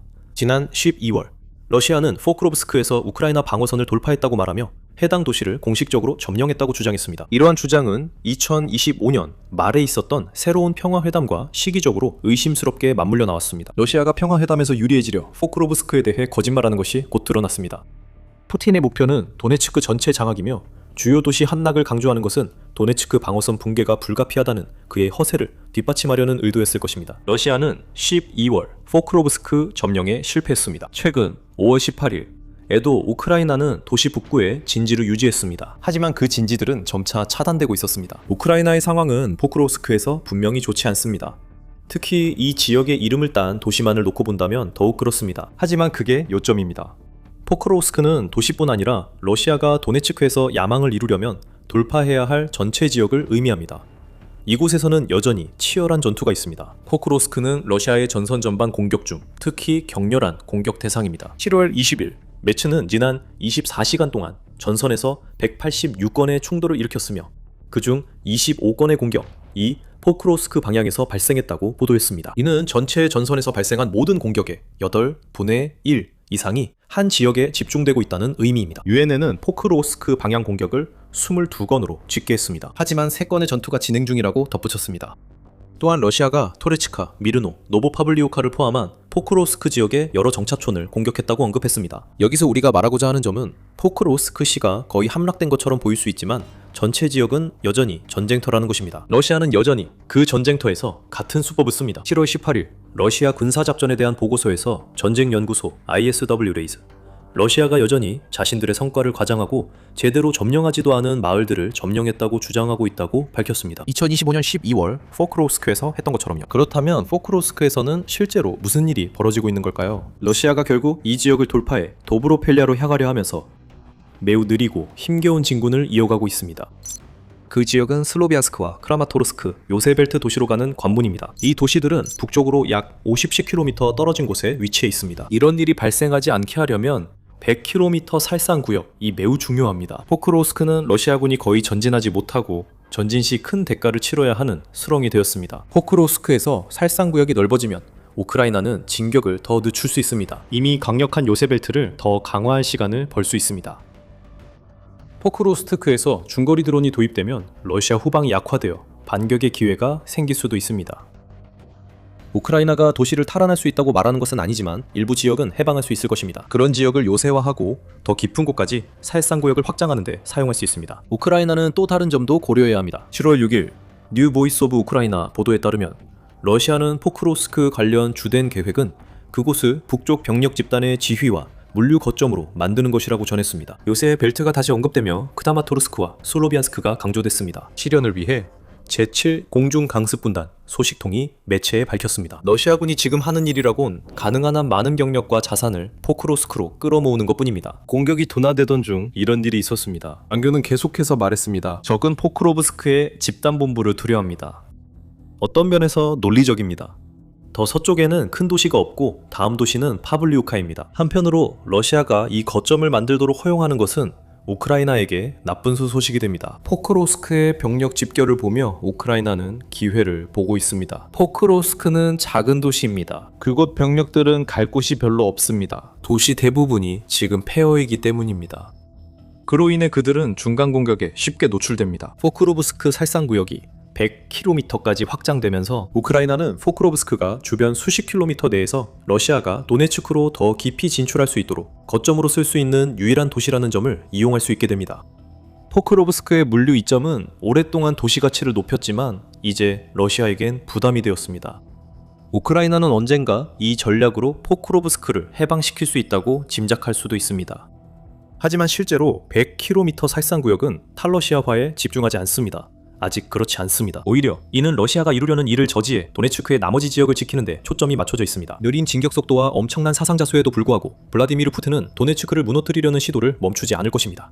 그는 러시아가 이 지역에서 승리하고 있다고 믿고 있습니다. 6월 4일 블라디미르 푸틴은 도네츠크에서 우크라이나 점령 영토 비율이 25%에서 15%로 줄었다고 주장했습니다. 다시 말하지만 이는 과장된 것으로 마을들을 점령했다는 허위 주장과 러시아 침투부대 진입 즉시 해당 지역을 점령한 것처럼 행동하는 경향에 기반합니다. 하지만 푸틴이 러시아가 도네츠크에서 이기고 있다고 생각하는 한 평화협상은 이루어지지 않을 것입니다. 블룸버그는 7월 22일 크렘린 측 인사 2명이 푸틴이 도네츠크가 러시아 통제에 들어오기 전엔 평화협상에 나설 의사가 없다고 전했다고 보도했습니다.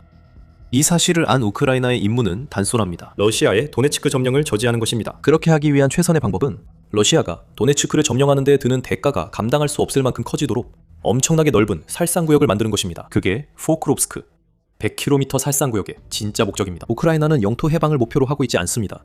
그건 나중에 할 수 있습니다. 우크라이나는 러시아를 소모시키고 러시아가 전진하는 1km마다 병사들의 피와 장비의 연료를 대가로 치르게 하려는 것입니다. 이미 이 새로운 살상구역의 영향을 보고 있을 수 있습니다. 도네츠크 지역의 슬로비안스크, 도브로펠랴, 콘스탄티니우카 구역에서 러시아는 7월 20일로 이어지는 한 주 동안 겨우 17.33제곱킬로미터만 진격할 수 있었습니다. 이전 주에는 26.7제곱킬로미터를 진격했었습니다. 우크라이나가 원하는 건 포크로스크 물류 허브가 지원하는 지역에서 진격이 둔화되는 것입니다. 중거리 드론의 출격이 늘고 포크로스크의 혼란이 커지면 진격이 교착 상태로 변하고 러시아 병사들은 전선과 도시 내에서 사망하게 됩니다. 포크로스크는 이제 우크라이나 드론들의 사냥터가 될 것입니다. FPV 드론과 중거리 드론이 결합된 다층 전략으로 2025년 러시아의 최대 가짜 승리의 현장이 될 예정이었던 이곳이 푸틴의 병사들에게는 저주받은 구역이 될 것입니다. 2022년 5월 초 우크라이나 하르키우 지역의 스투리솔티이브 마을 근처 파괴된 도로 구간에서 러시아 기갑종대가 세계에서 가장 첨단 전차 중 하나인 T-90M을 선두로 하여 전진했습니다. 이 전차는 모스크바의 다랑거리였으며 새로운 포탑과 디지털 사격 통제 시스템, 그리고 차체 전체에 장착된 반응 장갑층을 갖춘 현대식 주력 전차였습니다. 러시아 국영 언론은 이 전차가 사실상 건드릴 수 없고 서방 장갑차에 대한 직접 배응책이라고 밝혔습니다. 하지만 대부분 직업군인도 아닌 우크라이나 영토 방위군 전투원들은 소식을 전혀 눈치채지 못했고 순식간에 공격당해 T-90M이 불타는 잔해가 됐습니다. 이는 길이 1m도 안 되는 금속관 무기 때문이었습니다. 유도 기능 없는 포탄을 발사하는 무기로 한 발당 약 3,000달러였습니다. 그리고 1948년에 처음 실전 배치된 설계를 기반으로 하고 있습니다. 이것이 바로 스웨덴산 칼 구스타프 무반동총입니다. 미국에서는 M3 다목적 대전차 대인무기 시스템, 즉 MORS로 알려져 있습니다. 80년 된 무반동총, 이 러시아 최첨단 장갑차를 어떻게 고철로 만들고 현대 전쟁 교리에 어떤 변화를 주는지 살펴보겠습니다. 이제 그 결정적인 사격이 이루어졌을 때 이 무반동총은 계속 변하는 전황의 한 조각에 불과했습니다. 우크라이나 국방부가 X에 올린 게시물에 따르면 영토방위군은 먼저 기관총 사격으로 전차를 호위하던 보병을 차단했고 이어서 RPG-7로 차량을 공격했습니다. 이 공격으로 전차 포탑이 멈춘 듯 보였습니다. 이후 칼구스타프가 마무리했고 전문가들은 전차 자체 탄약의 폭발이 결정차였을 가능성이 있다고 분석했습니다. 한 오픈소스 평가는 손상된 전차가 포획되는 것을 막기 위해 러시아군에 의해 최종적으로 파괴됐을 가능성도 제기했습니다. 어느 쪽이든 우크라이나군은 결과에 매우 만족해서 무기를 제공해준 스웨덴에 칼 16세 구스타프 국왕과 국민들에게 감사 인사를 전하는 글을 올렸습니다. 생각해보세요. 값싼 어깨에 메고 쏘는 스웨덴제 바주카처럼 생긴 발사관이 우크라이나가 러시아의 가장 비싼 전차 중 하나를 격파하는 데 사용한 무기였습니다. 사실 며칠 만에 같은 마을 근처에서 두 번째 T-90M 전차도 같은 방식으로 파괴됐다는 보고가 있었습니다. 이제 그 한 번의 교전에서 시야를 넓혀보면 그 패턴이 더욱 뚜렷해집니다. 전쟁이 진행되는 동안 오릭스 프로젝트와 같은 오픈소스 추적자들은 2026년 7월까지 150대가 넘는 T-90M 전차의 손실을 시각적으로 기록했으며 이와 함께 수천 대의 구형 러시아 전차 손실도 시각적으로 기록했습니다. 그 손실을 단일 무기가 책임질 순 없지만 우크라이나에 제공된 어깨에 메고 쏘는 대전차 무기가 핵심입니다. 이 무기들의 단순한 전술이 오히려 매우 효과적이었습니다. 우크라이나 보병은 러시아의 장갑부대와 정면으로 맞서기보다는 소규모 팀으로 흩어져서 장갑차가 피할 수 없는 요충지에서 기다렸습니다. 그들은 나무숲, 바리, 좁은 길목 등에서 차량을 중앙에 유도해 측면이나 후방에서 공격했습니다. 최신형 전차도 이런 곳에선 취약하며 반격전에 곧바로 그 지역을 빠져나갔습니다. 칼구스타프는 이런 전투를 위해 만들어졌습니다. 도로 위 전차는 거의 혼자 있지 않기 때문이죠. 보병들이 전차 뒤에 숨어있기 때문입니다. 이 발사기는 고폭 대전차탄, 즉 히탄을 차량에 발사해서 파편탄이 터지며 전차 뒤를 따라가던 병사들을 날려버립니다. 하나의 무기로 부종류 표적을 몇 초 간격으로 공격할 수 있습니다. 이 무기들의 실제 효과에 대한 정보는 다름 아닌 현장에 있는 우크라이나 군인들에게서 나옵니다. 이들은 우크라이나 군사뉴스 매체와의 인터뷰에서 밝혔습니다. 우크라이나 포병들은 보조병이 4발, 사수가 1발을 들고 총 5발만 휴대하고 출격한다고 말합니다. 이들은 5발이면 충분하다고 강조합니다. 정확한 무기는 많은 탄약이 필요 없고 올바른 포탄과 인내심만 있으면 된다고 말합니다. 이들은 전투 중엔 광학 장비보다 단순한 기계식 방식을 선호한다고 합니다. 광학 장비는 0점 조정이 필요하고 그만큼 시간이 걸려서입니다. 두 사람이 함께 운용하는 절차에 대해서도 언급합니다. 한 명이 발사관을 메고 다른 한 명이 뒤에서 장전하는 방법을 설명합니다. 또 무반동 무기 발사 시 뒤쪽 2m 이내에 사람이 있으면 안 된다는 규칙도 강조합니다. 이는 뒤에서 분출되는 것이 사람을 죽일 수 있기 때문입니다. 우크라이나 병사들은 무게에 대해서도 거의 지나가듯이 언급했는데 이는 처음 생각했던 것보다 훨씬 인상적입니다. M2 칼구스타프 1960년대에 널리 사용되던 원래 모델이라고 할 수 있는 것은 14.2kg이었습니다. 그 후속 모델인 M3는 캐나다에서 우크라이나로 처음 보내진 것으로 보이는데 무게를 10kg으로 줄였습니다. 그리고 최신형인 M4는 무게가 단 6.6kg에 불과해서 이전 모델보다 3분의 1이나 더 가볍습니다. 이 무기가 왜 효과적인지 이해하려면 이름에서 자주 생략되는 한 가지 핵심 단어, 즉 무반동이라는 단어부터 시작해야 합니다. 일반 대포가 무거운 포탄을 발사할 때는 반동이 사람의 어깨를 부러뜨릴 정도입니다. 칼구스타프는 전자장치가 아니라 물리학으로 이 문제를 해결합니다. 발사 순간 정밀하게 계산된 양의 추진가스가 원뿔 모양의 노즐을 통해 관의 뒤쪽으로 배출됩니다. 후방 분출이 반대 방향 추진력을 만들어 포탄의 전방 운동량을 거의 상쇄합니다. 이로 인해 한 명의 병사가 사실상 휴대용 대포를 어깨에 메고도 발사 시 앞으로 강하게 밀리는 느낌만 받을 뿐입니다. 하지만 그와 같은 세련된 해결책은 매년 점점 더 중요해질 수 있는 전술적 대가를 수반합니다. 후방 분출은 먼지, 화염, 과압력으로 강렬한 흔적을 남깁니다. 그리고 그것은 사수 바로 뒤에 치명적인 위험구역을 만듭니다. 드론과 열화상 카메라로 점점 더 감시받는 전장에서 후폭풍은 사수 위치를 알리는 신호탄과 같아 운영팀은 사격 후 즉시 위치를 이동하도록 훈련받습니다.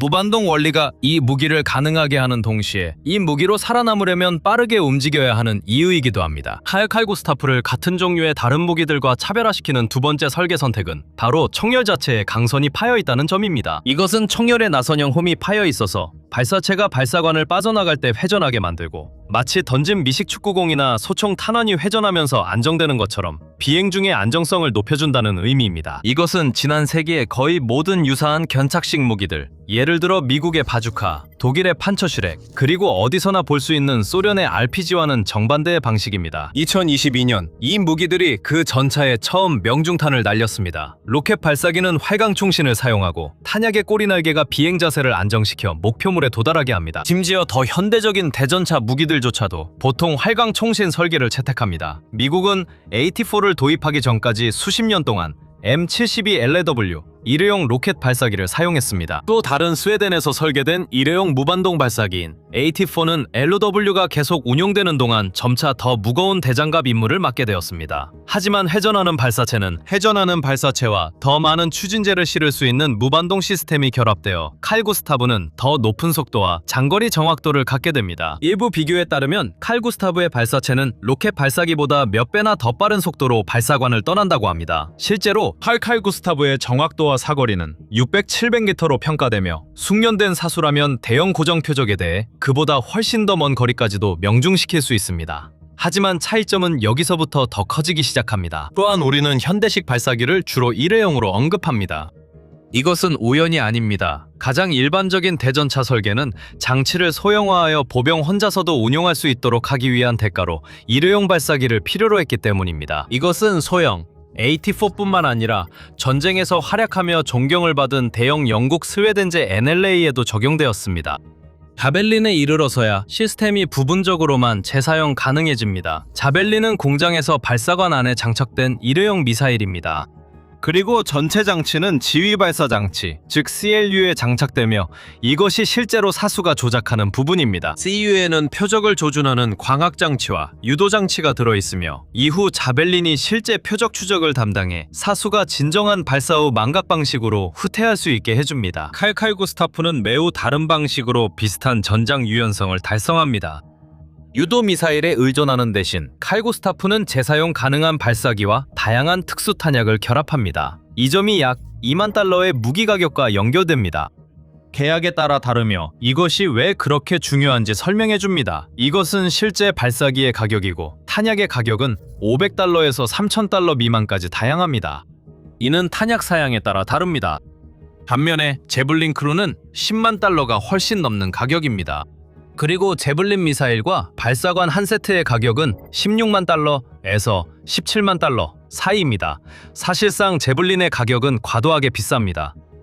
전차 한 대를 격파하려 칼구스타프를 여러 번 써야 해도 이것이 바로 칼구스타프가 자신을 대체하려던 모든 무기보다 오래 살아남은 진짜 이유입니다. 84mm 무반동포, 이 사용할 수 있는 놀라운 탄약 종류의 다양성, 그리고 바로 여기서 세부 사항이 중요해집니다. 장갑 차량을 상대로는 힛 551과 그 개량형인 551C 변형이 주력입니다. 이들은 로켓 추진 대전차탄으로 약 700m 거리까지 효과적입니다. 이는 무반동포의 명목상 사거리와 같습니다. 더 중요한 점은 이 탄약이 약 40cm 두께의 강철을 관통할 수 있다는 것입니다. 그리고 현대식 반응 장갑으로 둘러싸인 전차를 상대로는 사수는 탄덤 탄두인 힛 751로 전환할 수 있습니다. 이 탄두는 작은 선행 장약이 먼저 반응 장갑을 폭파시킨 뒤 주탄두가 그 아래 선체를 관통할 수 있도록 길을 열어줍니다. 이로 인해 탄두의 관통력은 50cm 이상의 장갑을 관통할 수 있을 정도로 높아지며 이는 반응 장갑 뒤쪽까지 포함한 수치입니다. 그리고 좁은 도시 전투의 필요성을 위해 힛 655라는 밀폐 공간용 탄두도 있습니다. 이 탄두는 순수 가스 대신 소금물 역줄량을 사용해서 후폭풍을 줄입니다. 그래서 이 무기는 실내에서도 발사할 수 있습니다.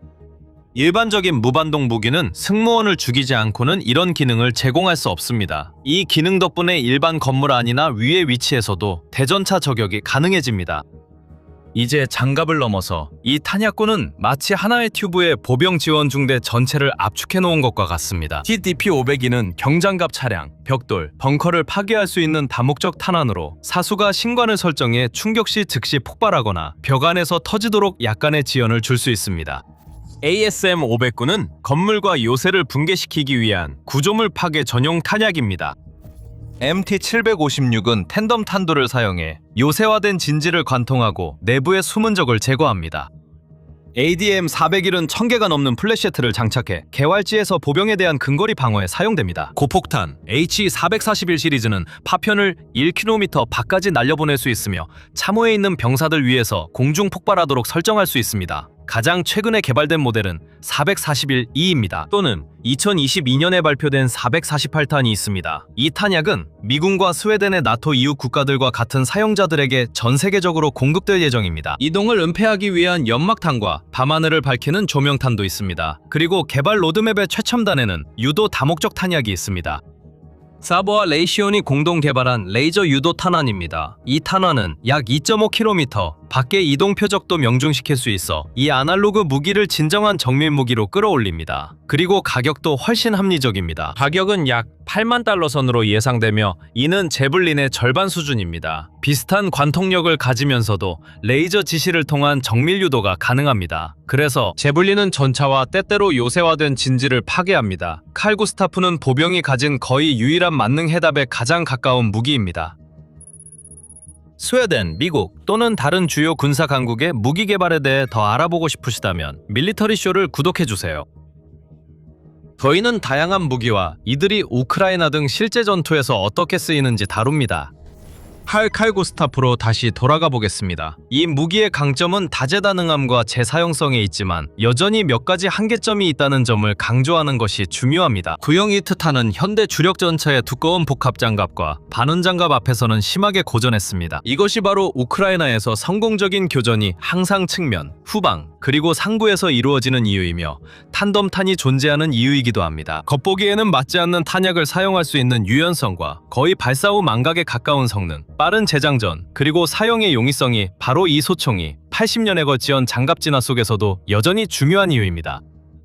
그리고 이것이 바로 칼 구스타프가 현존하는 유일한 휴대용 무반동 총 중 하나로 남아있는 이유입니다. 스웨덴이 처음 시도한 어깨발사식 무반동 무기는 1940년대 초반에 만들어진 20mm 대전차 소총은 반면교사였습니다. 그 설계는 전쟁 후반에 전차 장갑을 거의 뚫지 못했고 소수만 생산되었습니다. 이 실패에서 얻은 교훈은 무반동 대전차 소총을 만들고 유지하는 것은 가능하지만 실제 탄약으로 목표를 격파하는 것은 훨씬 더 어렵다는 것이었습니다. 작은 고체 탄환만으로는 이제 전면에서 전차를 격파하기에 충분하지 않았고 점점 더 큰 성형자격 탄두가 필요해졌습니다. 그래서 1946년에 설계자들은 이 개념을 84mm로 확장했습니다. 적절한 성형 자격을 탑재할 수 있을 만큼 충분히 커졌고 1948년에 이 무기는 스웨덴군에 도입되었습니다. 이 무기는 구식이 되지 않았습니다. 1960년대 초 콩고에서 스웨덴 유엔군과 처음 실전에 투입됐고 1982년 포클랜드 전쟁에도 사용됐습니다. 영국 해병대는 칼 구스타프를 사용해 아르헨티나 초계함을 무력화시키고 미사일 발사대를 파괴했습니다.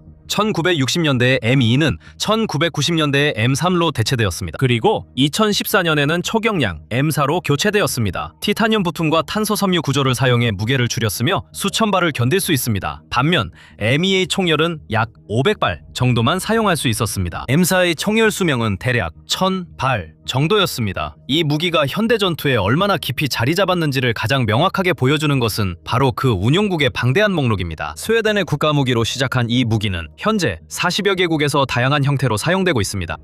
미국 자체가 스웨덴의 설계가 세계에서 가장 크고 유명한 무기 개발국에서조차 자국산 무기를 능가하게 된 사례 연구라고 할 수 있습니다.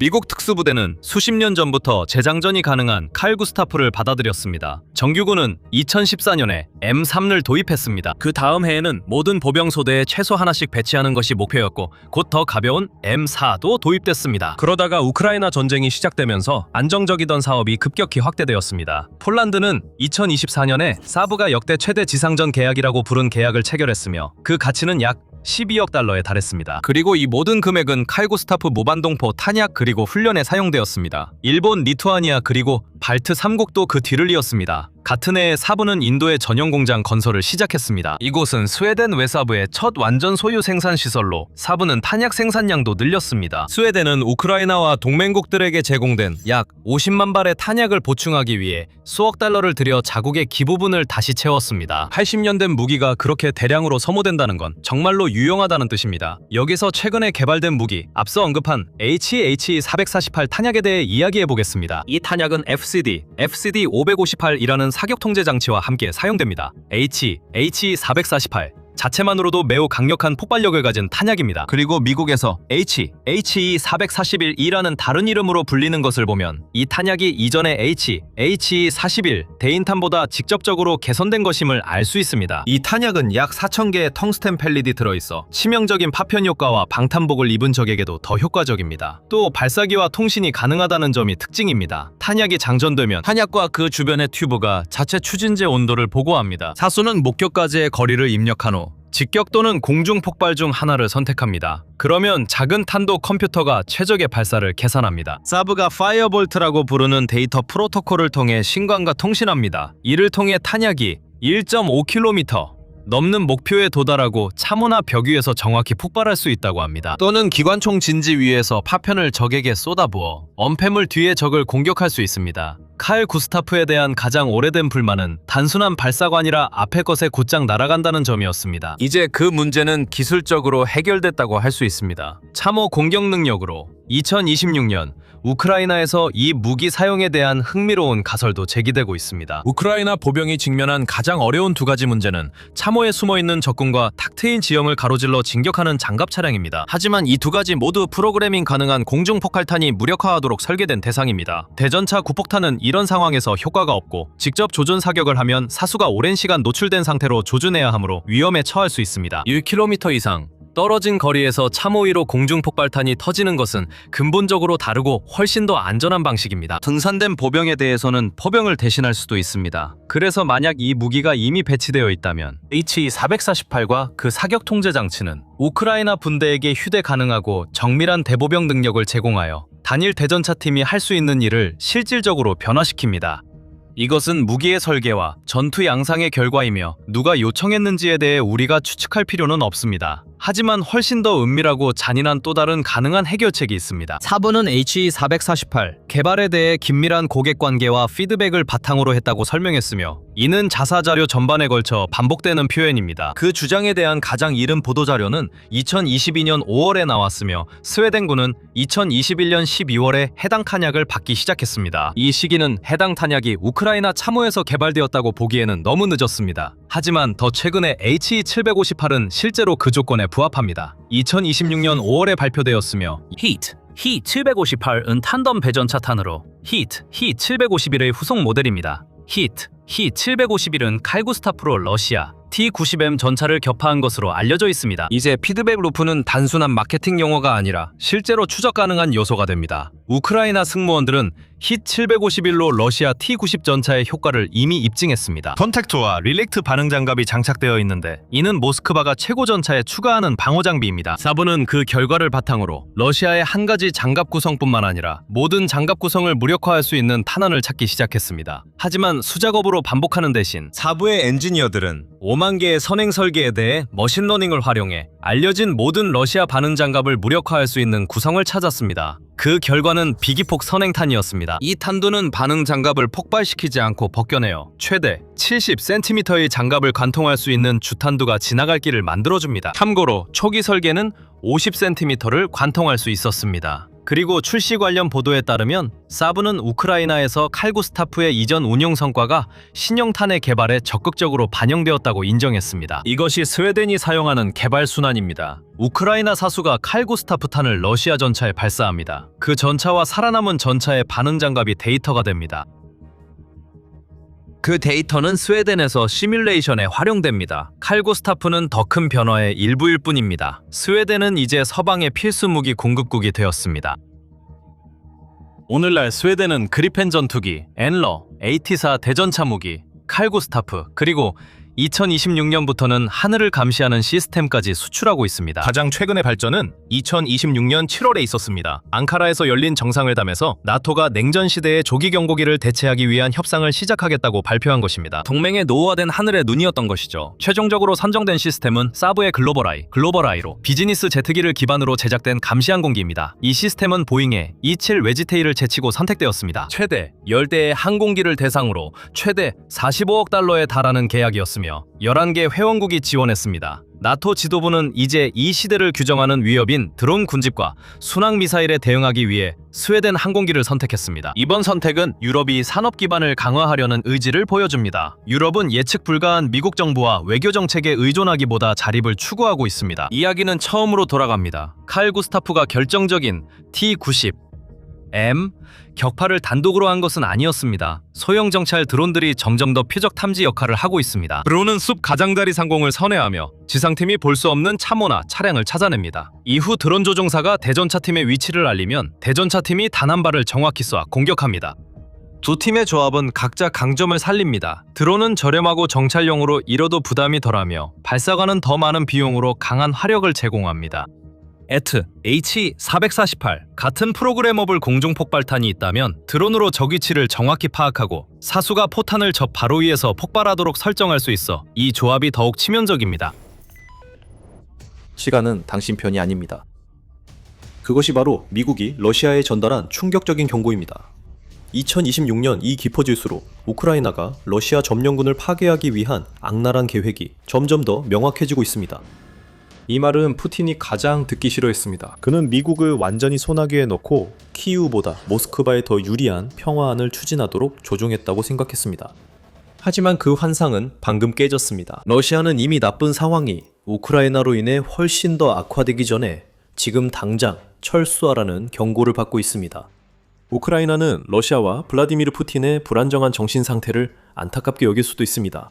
하지만 러시아를 무너뜨리는 전략을 멈출 정도로 안타까워하진 않을 것입니다.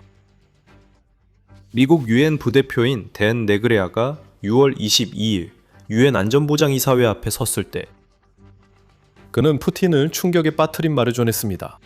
그는 러시아가 역사적인 키이우, 페체르스크, 라브라, 유네스코 세계 문화유산을 폭격한 것을 규탄했습니다. 이곳은 우크라이나에서 가장 신성한 예배 장소 중 하나이기도 합니다. 네그레아는 러시아에게 시간이 다 되기 전에 그리고 우크라이나가 승리를 거두기 전에 지금 우크라이나와 협상할 때라고 말했습니다. 2026년에 들어서면서 러시아의 주도권이 약화되고 있기 때문에 그런 가능성은 점점 더 커지고 있는 것처럼 보입니다. 러시아는 협상해야 합니다. 시간은 모스크바 편이 아닙니다. 네그레아가 선언했습니다. 푸틴이 이게 한 미국 대표의 의견일 뿐이고 다른 이들은 여전히 러시아가 이길 거라 믿는다고 생각한다면 그는 크게 오해하고 있는 것입니다. 네그레아의 발언은 6월 중 앞서 미국 국무장관 마르코 루비오가 상원에서 한 발언에 이어 나온 것입니다. 그들이 첫날에 세운 목표를 달성하지는 못할 것이 확실합니다. 루비오는 러시아에 대해 푸틴에게 큰 타격이 될 발언을 했습니다. 루비오는 덧붙였습니다. 그들은 지금 협상에서 요구하고 있는 목표를 군사적으로 달성하지도 못할 수도 있습니다. 이로써 며칠 안에 러시아가 승리할 가능성을 공개적으로 일축한 주요 미국 관리가 2명이 됐습니다. 하지만 그들만 그런 게 아닙니다. 미국 대통령 도널드 트럼프도 우크라이나가 승리할 쪽에 있다는데 도널드 트럼프도 동의하게 된 것 같습니다. 하지만 곧 그 이야기를 다시 하겠습니다. 네그리아의 발언은 유엔 안전보장이사회에서 한 말이라 가벼운 말이 아니었습니다. 그는 러시아가 지금 협상해야 한다고 말했습니다.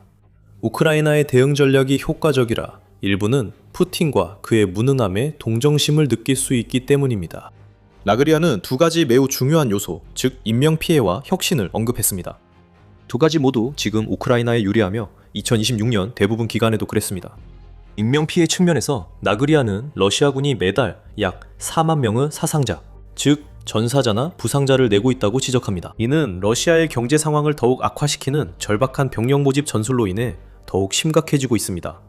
실제로 러시아는 사상 최고 수준의 보너스, 즉 입대만 해도 약 8만 달러에 달하는 보너스를 제공하는 지경에 이르렀다고 CNN이 6월 14일 보도했습니다. 모스크바 타임스는 몇 주 전 푸틴이 군에 자원 입대하는 러시아인에게 최대 14만 달러의 부채를 탕감해주는 새로운 법안에 서명했다고 덧붙였습니다. 이것들은 우크라이나의 전략으로 인해 발생한 병력 모집 위기에 러시아가 고군분투하면서 벌어지는 절박한 행동들입니다. 하지만 러시아는 이런 조치를 시행해야 합니다. 다른 선택이 없습니다. 우크라이나 재무부에 따르면 6월 24일 기준으로 러시아는 139만 5천 명이 조금 넘는 병력을 잃었습니다. 지난 5월 BBC는 전투에서 거의 50만 명에 달하는 러시아 군인들이 사망했다고 밝혔습니다. 영국의 주요 첩보기관인 정부통신본부에 따르면 그렇습니다. 그리고 유나이티드 24 미디어에 따르면 러시아의 1일 병력 손실은 2025년 3월 이후 처음으로 거의 한 달 동안 1000명을 훨씬 넘었습니다. 6월 1일부터 6월 22일까지 러시아의 손실은 매일 1130명에서 1550명 사이였습니다. 22일 중 단 3일만 손실이 1100명대에 머물렀고 나머지 날들은 훨씬 더 많았습니다. 이것은 러시아에게 지속 불가능한 일이며 이것이 바로 우크라이나의 기발한 전략의 핵심입니다. 우크라이나는 점령지 전역에서 표적을 겨냥한 반격을 시도하고 있지만 러시아와의 소모전에서 벗어날 수 없다는 것을 잘 알고 있습니다. 우크라이나가 승리하려면 러시아에 큰 인명피해를 입혀 전쟁 지속을 막는 것이 가장 좋습니다. 우크라이나 국방장관 미하일로 페도로프는 이미 이 점을 분명히 밝혔으며 러시아가 절대 도달하고 싶어하지 않는 마법의 숫자, 즉 월 5만 명의 사상자라는 수치까지 제시했습니다. 페도로프는 이것이 러시아 침공을 지속할 수 없게 해 푸틴을 협상장으로 이끌 것이라 주장합니다. 미국은 시간이 얼마 남지 않았다고 하니 푸틴에게 협상 테이블이 아직 남아있다면 말이죠. 물론 그런 목표를 세우는 것과 실제로 그 목표에 도달하는 것은 완전히 다른 이야기입니다. 하지만 바로 그 순간 우크라이나 전략의 진가가 드러납니다. 네그레아는 전선과 그 너머 혁신이 우크라이나 승리에 기여한다고 지적합니다. 러시아는 우크라이나의 치명적인 드론 개발을 따라가지 못하고 있습니다. 네그레아만이 우크라이나 방위 산업을 경이롭게 바라보는 것은 아닙니다. 6월 23일 유나이티드24 미디어는 유럽연합 방위 및 우주 담당 집행위원인 안드레아스 쿠빌리우스가 비슷한 발언을 했다고 보도했습니다. 그는 우크라이나의 전술적 리더십을 높이 평가했지만 쿠빌리우스는 우크라이나의 국내 제조 기반의 민첩성이 푸틴과 그의 추종자들이 우크라이나에서 위태로운 처지에 놓인 주된 이유라고 말했습니다. 쿠빌리우스는 전쟁 이후 우크라이나의 군수 생산이 50배 늘었다고 밝혔습니다. 생산량 증가는 우크라이나가 러시아에 효과적으로 대응하고 푸틴 군대에 타격을 줄 완벽한 무기 생산 능력을 갖춘 것과 함께 이루어졌다고 했습니다. 쿠빌리우스는 브뤼셀에서 열린 유럽 방위 및 안보 정상회의 연설을 마치며 우크라이나를 유럽 공동 방위 시장에 더 잘 통합할 수 있는 체계 구축을 촉구했습니다. 그리고 그는 그런 요구를 하는 것이 옳습니다. 우크라이나가 전장에서 보여준 혁신은 셀 수 없을 정도로 많습니다. 전선에서 우크라이나는 FPV 드론과 중거리 타격 드론을 치명적으로 조합해 전선에서 수백 킬로미터 떨어진 러시아 표적까지 타격할 수 있게 되었습니다. 특히 중거리 타격이 러시아에 큰 혼란을 주고 있습니다. 우크라이나의 물류복제 프로그램은 드론 부대가 보급로와 차량을 파괴하도록 장려하고 있으며 이는 우크라이나가 크림반도를 고립시키고 전선으로의 보급 흐름을 차단할 수 있게 해줍니다. 여기에 지휘 통제소와 드론 발사 지점 같은 다른 군사 시설에 대한 공격까지 더해지면 이렇게 하면 러시아의 전선 공격을 점점 약화시키는 전략이 됩니다. 그래서 많은 사상자가 발생하고 있습니다. 푸틴이 러시아의 여름 공세로 추가 공격을 명령하지만 러시아군은 점점 약해지고 있습니다. 미국 외교협회가 지적했듯이 드론은 오랫동안 사상자 수 측면에서 전선에서 우위를 점해왔습니다. 양측의 사망과 부상 중 최대 85%가 날아다니는 금속, 즉 드론에 의해 발생하고 있습니다. 현재의 차이점이자 우크라이나 전략의 핵심은 전선 근처의 살상 구역에서 FPV 드론의 무리가 러시아 후방을 정밀하게 타격할 수 있는 우크라이나의 새로운 능력에 의해 강화되었다는 점입니다. 점령지와 러시아 본토 모두에서입니다. 위원회는 우크라이나가 사용하는 AI 기반 호넷 드론을 언급하며 1만 달러에 불과하지만 물류 봉쇄 작전의 핵심이 되었다고 했습니다. 이 새로운 세대의 드론이 가져온 결과는 양측 모두가 자원을 사용하는 방식에 대한 전면적인 재조정입니다. 우크라이나는 이미 이룬 성과를 바탕으로 드론을 더 늘리고 타격 규모도 키우고 있습니다. 러시아의 계산법은 더 단순하지만 효과적이지 않습니다. 문제에 더 많은 병력을 투입하는 것이 푸틴의 유일한 전략인 것 같습니다. 러시아의 병력 모집에 어려움을 겪고 있어 그 전략은 잘 통하지 않습니다. 이것이 나그리아가 모스크바가 협상 테이블에 나올 시간이 얼마 남지 않았다고 말하는 주된 이유입니다. 그리고 미국 대통령 도널드 트럼프도 있습니다. 6월 23일자 보도에서 파이낸셜 타임즈는 미국의 우크라이나 전략에 대한 지지와 찬사가 백악관 최고위 자리까지 이어지고 있다고 밝혔습니다.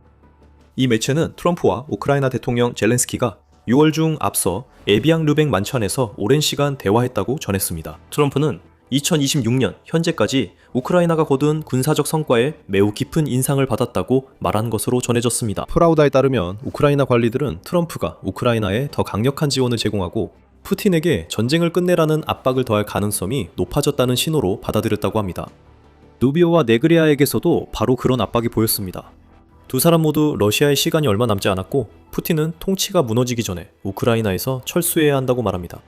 트럼프와 젤렌스키의 만남은 푸틴의 목표 달성을 더 어렵게 만드는 또 다른 결과를 초래했습니다. 하지만 그 내용을 자세히 살펴보기 전에 여러분은 지금 밀리터리 쇼를 시청하고 계시다는 점을 잠깐 상기시켜드립니다. 아직 구독하지 않으셨다면 지금이 바로 그 버튼을 눌러 저희 영상이 여러분 피드에 더 많이 뜨게 할 가장 좋은 때입니다.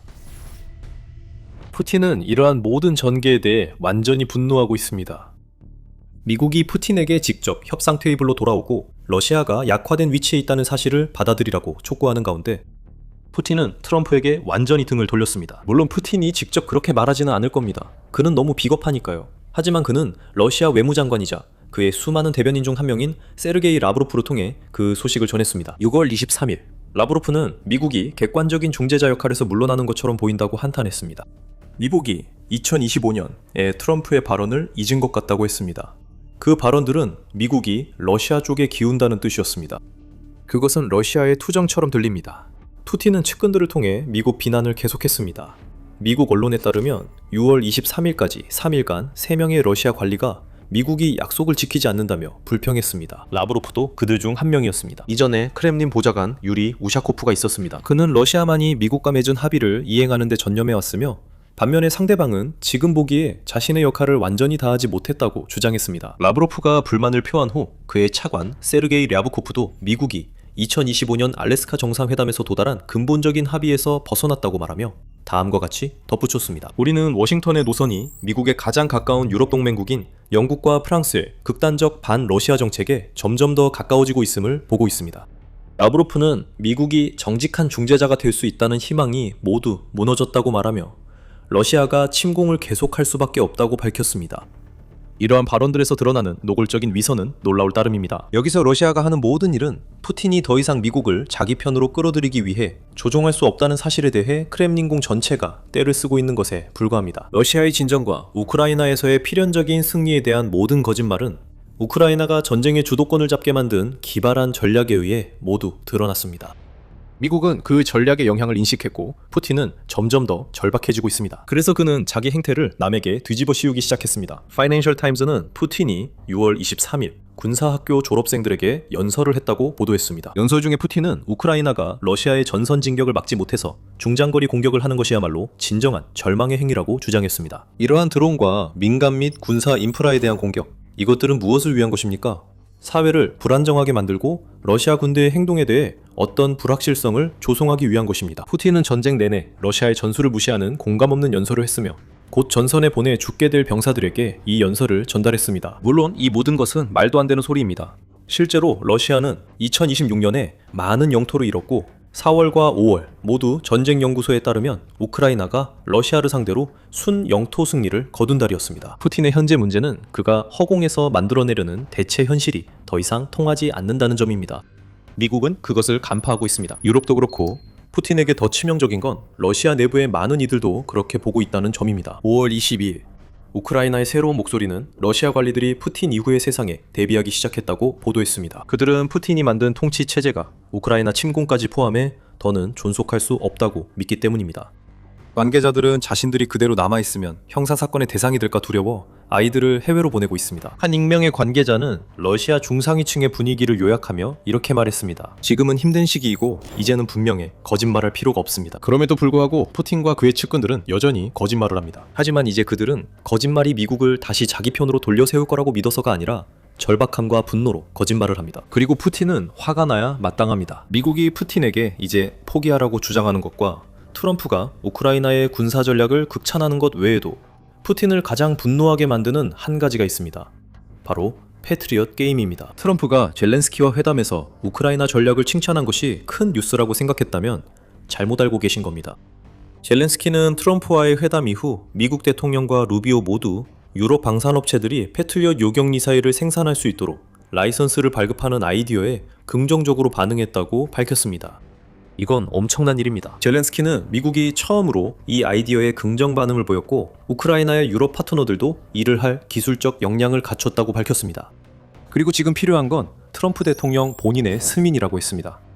블룸버그는 프랑스 주요 7개국 정상회의에서 트럼프 대통령이 미국 외 제조업체에 패트리엇 미사일 생산 허가도 검토했다고 보도했습니다.